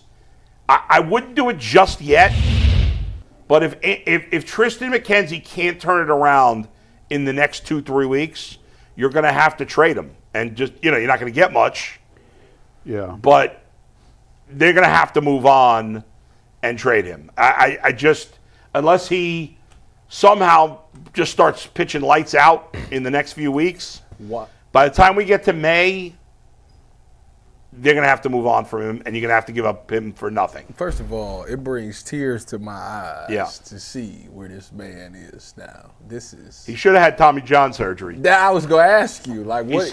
Yeah. Can he not come out and say, "All right, I'll go get the surgery"? Well, I mean, at this point, he's not going to do it. I mean, Why not? Well, Zach and I had that conversation last night. Have you guys done a Guardian show lately? We did it Monday. We didn't dive deep into Triston McKenzie, though. Zach's point is there's nothing to have surgery on. At this point. Because he's throwing. Yeah, right. But here's the thing where, like, so when Zach and I wrote the story last year, obviously, on he's got the tear Yeah. and what do you do? And we dug pretty deep. And this isn't just us. Like, this is from medical history and talking to a bunch of people. There are 3 areas where the tear can really impact. 1 is pain, 2 is velocity, and 3 is command. You can't throw it to the right location. And I was told guys will try and get by if they only have 2 of the 3. So if you can tolerate the pain and you can still command it, you may lose some velocity, but you're going to try and pitch through it. Or if you don't have any pain, you still have velocity and you still have location, you can pitch through it. What I think we're seeing with Triston is the location, is the command. The velocity is still there. He's throwing his fastball harder than he's ever thrown it. And it's getting hit harder than it's ever been. The spin rate on his curve is higher than it's ever been. So it's not a velocity issue, and it's not a pain issue. He swears he's not in pain, at least when we talked to him last year. It was right around this time last year. He said he wasn't in any pain. Clearly, he has no command. He has no idea where this is going. We saw it. I mean, it was so hard to watch last night. He is such a good dude. Like, he is such a good dude. He's so thoughtful, and he's incredibly smart, and, like, he thinks things through so much, and he sought all these different opinions on what to do last year. And I told Zach last night, we were texting, I said, there's a lot of sadness in those eyes, man. I felt terrible for him last night. When you, on 3 consecutive pitches, 1 sails to the backstop, the second he spikes in the ground, and the third was hit to Utah Street. Because he just has no idea where it's going when it leaves his hand. And maybe I'm wrong on that, but based on the work that we did last year, that to me is a sign of the tear. And I don't know what other choice he has. And the reason why it's so devastating is because if he would have had the surgery at the time, then he would be close to coming back by now. But now you got to start. Now if you do it, now you've lost all of this year and all of next year, right. or most of next year. Yeah. And it's just devastating for his career. I feel terrible for him. He's such a good dude. He's such a good dude. He was about to sign that big contract. By the way, let me just, I'm thinking about it a little more. Instead of just moving on from him, what I would do is put him on the injured list. Okay. I know that's tricky. And maybe you could figure something out. They did out. That last year. They sent him to the minors last year. Why not give it one more shot? My thing is this. Yeah. Like, yes, it's going to cost him to miss this year and next year.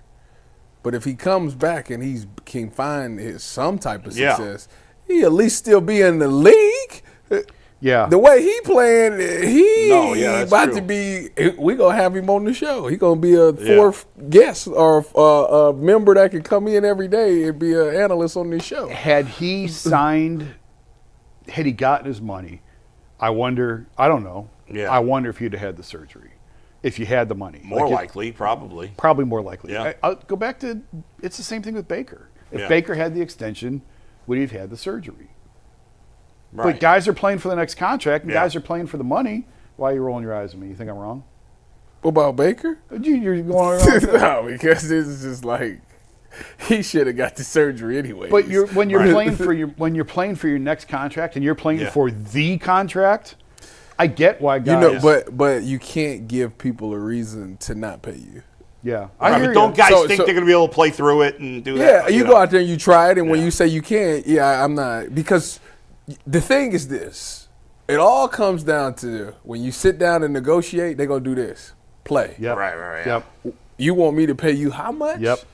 Now, if they go off of, if you played one bad game, but the rest of the games was good before that, I go off of the last time you see me. There's room to imagine. Oh, he was that before he got the surgery. With the right rehab, he'll probably get back to that or at least close to that.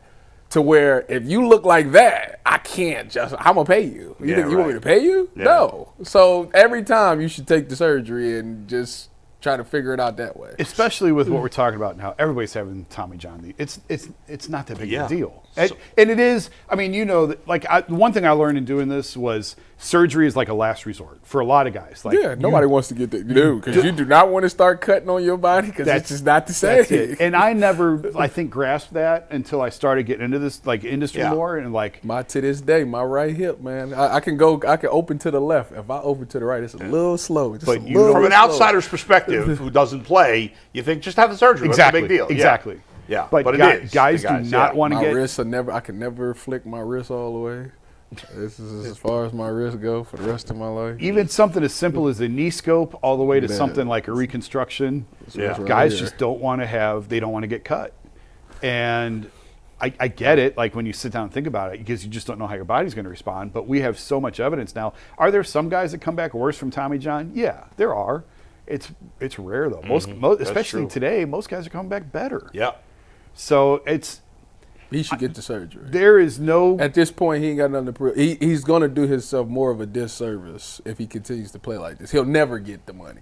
To where if you get the Tommy John surgery, yes, you're going to miss this year. You're going to come back at the end of next year. But if you're pitching well, there's hope that you maybe can see some type of money. I don't think he's going to be with the Guardians next year either way, because it's not looking like even if he had Tommy John surgery now, they'd non-tender him, I would think. This could be totally unrealistic. Yeah. I forget where he's at on his arbitration clock. This might be it. This might be his last year of arbitration. Oh, is it? I don't remember. Let me take. I was trying to look earlier. Yeah. But is there a way that they could sign him to a 2-year deal? I mean, you have to pay him almost nothing to make. And tell him Bieber obviously got a lot of money. Sure. But you sign him to a 2-year deal and tell him go get fixed. And maybe it's all mental. Maybe this is just a big mental. We've seen that with guys before who just can't throw. Rick Ankiel lost it. But Triston isn't really losing it like that. I gave the example of the one he sailed and the one he spiked. Mm-hmm. I just don't think he's hitting his spots. He's just missing he just doesn't have command over where it's going. But it's really kind of a tragic story for how close he was to getting he's not paid. He's not a free agent until 28. Really? Get the surgery. Man, he should have had the surgery. He's only got 3.1 years of service time. Get the surgery. So he just got to arbitration? I didn't think that was right. He's not even gotten to arbitration. He's arbitration eligible after the season. He was arbitration eligible in the winter. He signed to a. I thought maybe I got that wrong. So 2025, according to Spotrac, arbitration was avoided, and then arbitration can come back up in 2026, according to this. Get the surgery. Oh, okay. Yeah. Regardless. He's making 1.95 this year. Is he gonna get that whether he's playing? Yeah, it's guaranteed. Get the surgery. Yeah. I mean, now if you have it now. Yeah, he'd have one more year under contract after that. If you have it now, they've got him under contract for 3 years, including this year. For him, he can come back and light it up that last year and make some money. You've basically lost. Was April 17th? If you have the surgery now, I mean, you're back next year in July, maybe. I mean, this is around the time Bieber had it last year. It is right around Bieber had it. And we've seen other guys come back and try and pitch through it and decide that they can't. Somebody for the Orioles, was it Bradish? One of the Orioles pitchers tried to come back and pitch through it last year. And again, he might have to do it with another team. Try that? But what's that? Did Garrett Cole try that? The pitch through Well, it? Cole wound up having it this year. Yeah. Oh, never mind. And I don't think he didn't have what Triston had. I can't remember what Garrett had. No, it was what's his name? The Japanese Yankee pitcher pitched through it. And he pitched well. Yeah, he's the one. But that's a rarity. Yamamoto? No. Trying to blank on his Tanaka. name. Masahiro Tanaka. Yeah. That's the example everybody uses. People keep telling me it's more frequent than you think. Yeah. There was a guy with the Phillies who did it and pitched through it and was fine. A couple of years ago, Nola. I think it was Nola. Aaron, yeah. I think he's got Phillies. So it seems like Triston McKenzie has been in the big league since 2020, but 2020 he didn't pitch a lot, and then he did in 21 and 22. But he's only appeared in 24 games the last 3 years. So well, with his frame, injuries are always going to be a concern with him. He's fought injuries throughout his minors. He missed quite a bit of time. I think he had a shoulder in the minors. So there is no great answer. There is no great solution. Right now, you're wasting a roster spot right now. yeah. When you got it, when the only time you can throw a guy is when a 5-run deficit in the 8th inning. Right, it's and pointless. he can't get out of it. So I'm saying I would give it one more shot on the injured list and try to work with him and get the surgery. But they know him better than anybody. I don't know what you're trying to like. If the Guardians, the Rays, and the Mariners can't fix you, I don't know what team can. Like, this is the perfect spot for him to try and do this. Yeah. Get the surgery. You know somebody who don't need surgery? Gabby Arias. I just want to update everybody in the world to let everybody know that before this season, I predicted that Gabby would hit 17 home runs. He is currently sitting at 4, meaning that I need 13 more to go. If he gets 17 home runs, I will be appearing on the Ultimate Guardian show. I will tell Zach and Bull to just be quiet and let me talk because I need to educate people because I am just that good when it comes to baseball. Yeah. That was a big home run and a 9-1 loss. Listen. He did his job, okay? He can't control what everybody else is doing. He put points up on the board. All I need you to do is do it 13 more times because Jason will have to call off, okay? He ain't going to be able to face me. Gavin Williams, speaking of the Guardians, Gavin Williams has been a huge disappointment so far. Yeah. I thought this was going to be a breakthrough. I thought this was going to be a big year for him. He gave up the Grand Slam, obviously, and then he seemed to settle down. And then he got hit again, I think, late. They tacked on one late.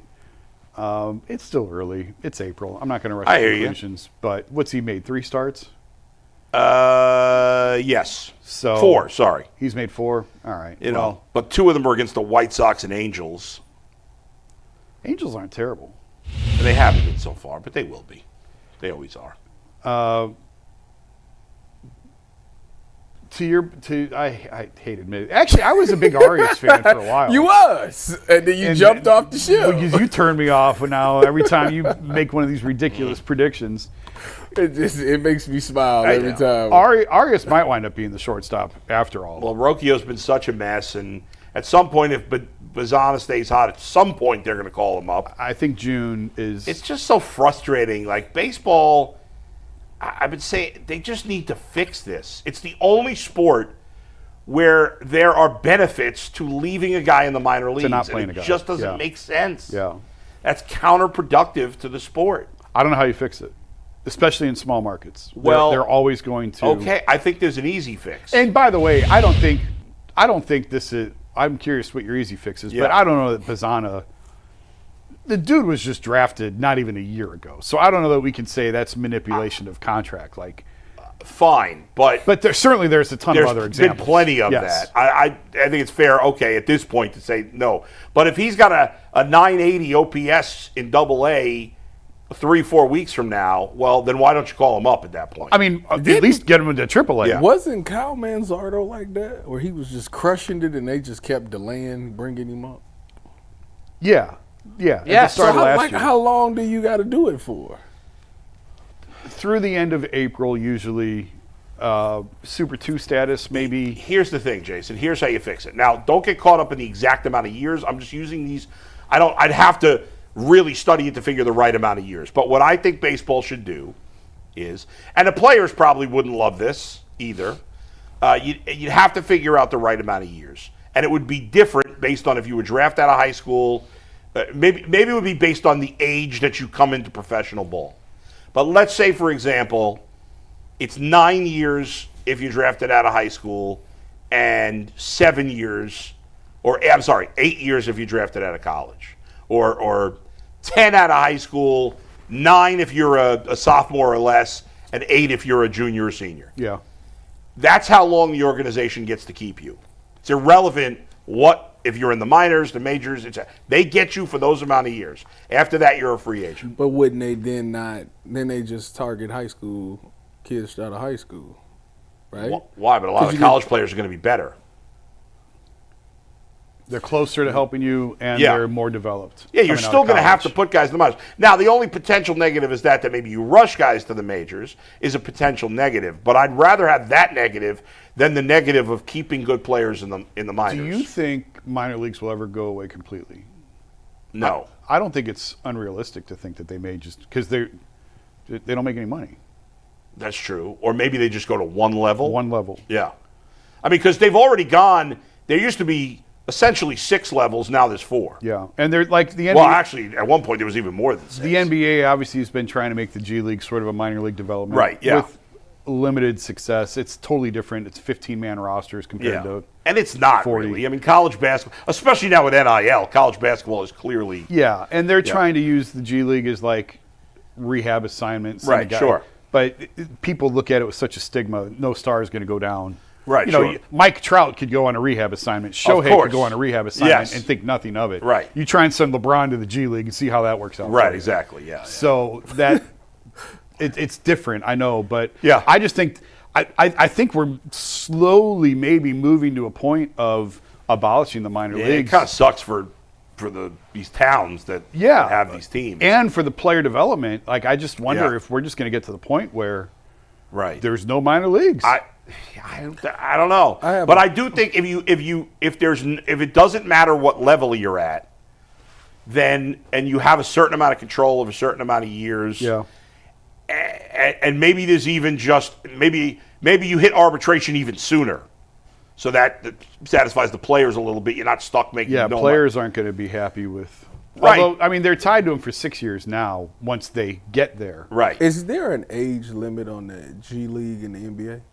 No. So you could be in the G League for years. Didn't the Lakers have some guy that was like came up on 30s? The last day? Yeah. He went for like he had a good game. I don't remember his name. I forget his name. He was there for 13.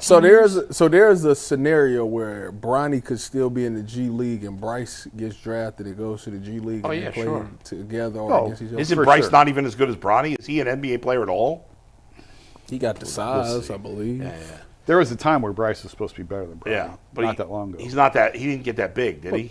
I think bigger than he's Bronny. like 6. Oh, he is? 7, He's bigger than 6, Bronny. 6, Oh, really? 7, He's just not as skilled. Yeah, he's just not as good. He's going to Arizona. So I had when I was calling games for this Division III school, Utica College. One year, the team made it to the Elite 8 of the Division III tournament, and the best player on the team, he was like almost 40 years old, but he had never gone to college. So he decided to go to college like in his 30s.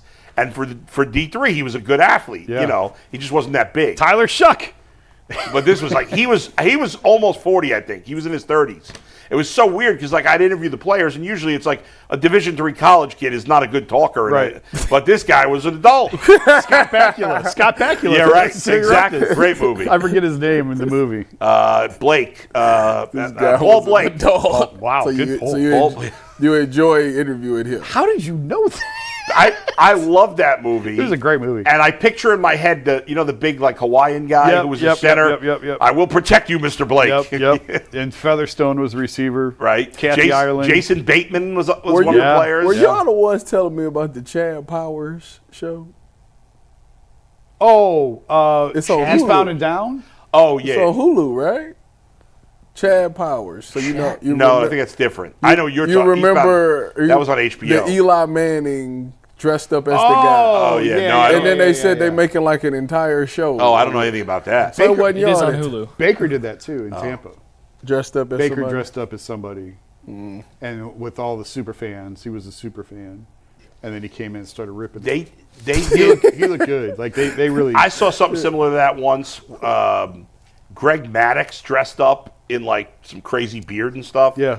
He had. I think he was like 50 at the time, but he could still pitch. He could probably still pitch today. Oh yeah, and he pitched to Chris Bryant in like his second year in the big leagues in spring training, and he was, striking him out. That's funny. And people are like, what the hell is going on I here? feel like you shouldn't do that. When you're like at a certain age, you shouldn't go out there and do that because it'll make you think like, you know what? I still got it. By the way, Eastbound and Down was Kenny Powers. And that was a great show. Yeah. Even if you don't like baseball, if you like baseball, it's even better. But have you ever seen that show, Eastbound and Down? Never heard of it. It's this guy who's a baseball player, but he's like a real D-bag. And he's just... What is it on? It was on Max, HBO. HBO. Okay. Well, it was on a number of years I'm sure ago. it's still on. It's a funny. I think there were 3 seasons. Will Ferrell was on it one year. He was like a car dealer. Remember that? I actually never watched the whole series. Oh, you didn't? I've seen a few episodes. Oh, but it's I such never a watched funny the whole show. Series.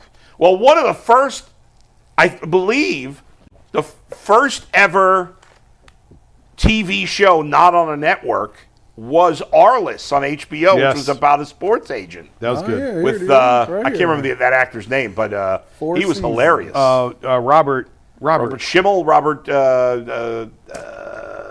didn't have HBO. We were poor. 4 seasons. 4 seasons. Okay, yeah. He's funny, that guy. All right, Anthony, let's hit us with the Super Chats. Yeah, Super Chats today, guys, are brought to you by Buckeye State Credit Union. Today's episode is brought to you by Buckeye State Credit Union, and if you are unfamiliar with them, let me introduce you to the financial friend you didn't know you needed until now. Buckeye State Credit Union is a local brand that offers a wide range of products from saving accounts to mortgages and auto loans. They have some of the lowest rates around and are committed to serving Northeast Ohio. The Cleveland location is in Shaker Heights, but there are 5 brick-and-mortar locations across the state. Basically, Buckeye State Credit Union is here to help you make your life easier. They make banking more convenient, always putting the customer first so you leave feeling cared for, valued, and respected. At Buckeye State Credit Union, our core values are what set us apart. Connect, simplify, and adapt. These values make Buckeye State Credit Union the right choice for you. For more information, you can head to buckeyecu.com for more information. Buckeye State Credit Union, your money simplified. Guys, we got 12 Super Chats today, so I'm going to get right into them. Damn. The first one comes from Skilly. Tyvis, I do the opposite of your travel schedule. I'm currently in Columbus driving back to Chardon. What's your favorite stop along the way? Mine is Lodi on 71. That is my go-to as well because they got the cheapest gas and they got McDonald's, Wendy's, Hardee's, Taco Bell, Arby's, Sheetz, all of those Love a things. Sheetz. So, yeah. No better gas station convenience store than Sheetz. It's a shame what happened to those Lodi outlets. They used Yeah, to have all they're those outlets. gone. It's gone. It's They desolate are back gone. there now. But they got the cheapest gas. Like, whatever gas is around here is probably 30 cents cheaper at Lodi. Yeah, Bree and I always stop in Lodi. Next one comes from my friend Jeff's Bookshelf. Bull came in guns blazing for Tony today, and I love it. Everybody else is uncomfortable with it. But I got to go see these people that you massacred. Well, you didn't do anything. You don't have to take the blame for I got no me beef with none of them. Not liking people. I love everybody, so. I've never met any of you, so. I didn't say you guys said anything.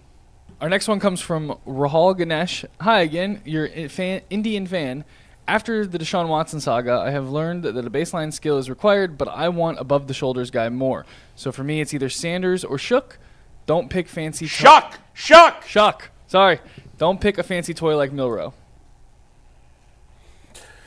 Above the shoulders, Milroe is the smartest guy. Won the Durante Award. Yeah. That goes to like smartest athlete or something? Yeah, Krenzel won it.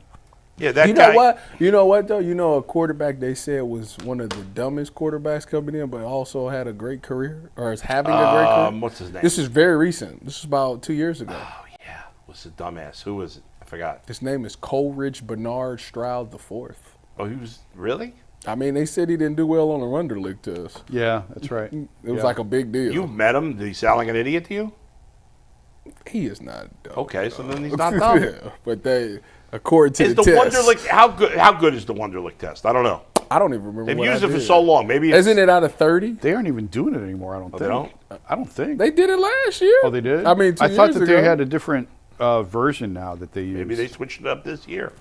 Yeah, There are some people who just aren't good test takers. That's a fact. Good point. Like, they just, What do you think Sunday is? but some, Different kind of test. Yeah. No, it ain't. But it's like, That's how Sherm explained it to me. He said all this week it's like being in class. You're gonna learn all this, and then Sunday is the test if you pay attention. Yeah, but there's different ways. Some people are better at seeing and doing than they are writing answers. I mean, the Wonderlic, I hear what you're saying. How does the Wonderlic tell you if you can break down identify a cover 2 defense? I have no idea. That's what I'm saying. Sherm's talking out his ass. No, I don't understand what he's saying. No, you the can week see- of yes, he is. preparation in the building, Right. Sunday's the test. But Yeah. that has nothing to do with the Wonderlic. I'm talking specifically about the Wonderlic. I don't even remember the Wonder League. All right, go ahead. Go ahead. All right, next one comes from Ruhal as well. One request for the Browns: please don't take a great talent with character issues again. Enough of it. Build a team of great character and trust 2 coaches to develop. They do need to Well, Trevor- avoid low character guys, which they've been bad at in recent years. Would you consider Abdul Carter low character because of his didn't he get arrested or he had one thing with the law? I'm not interested in Abdul Carter because I want Travis Hunter, and taking Abdul Carter is insane.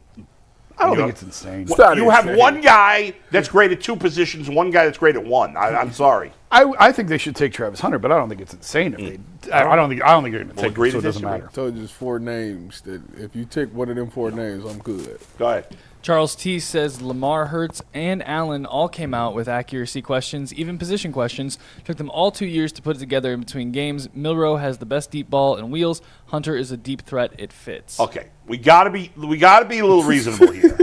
I'm not saying Milroe can't be good.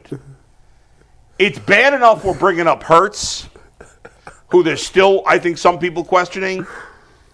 Do not put Lamar Jackson was a Heisman Trophy winner. Yes. Yes. Okay? Because he was. Yes, there were questions. A lot of those questions were old school people stuck in their old ways. I don't know.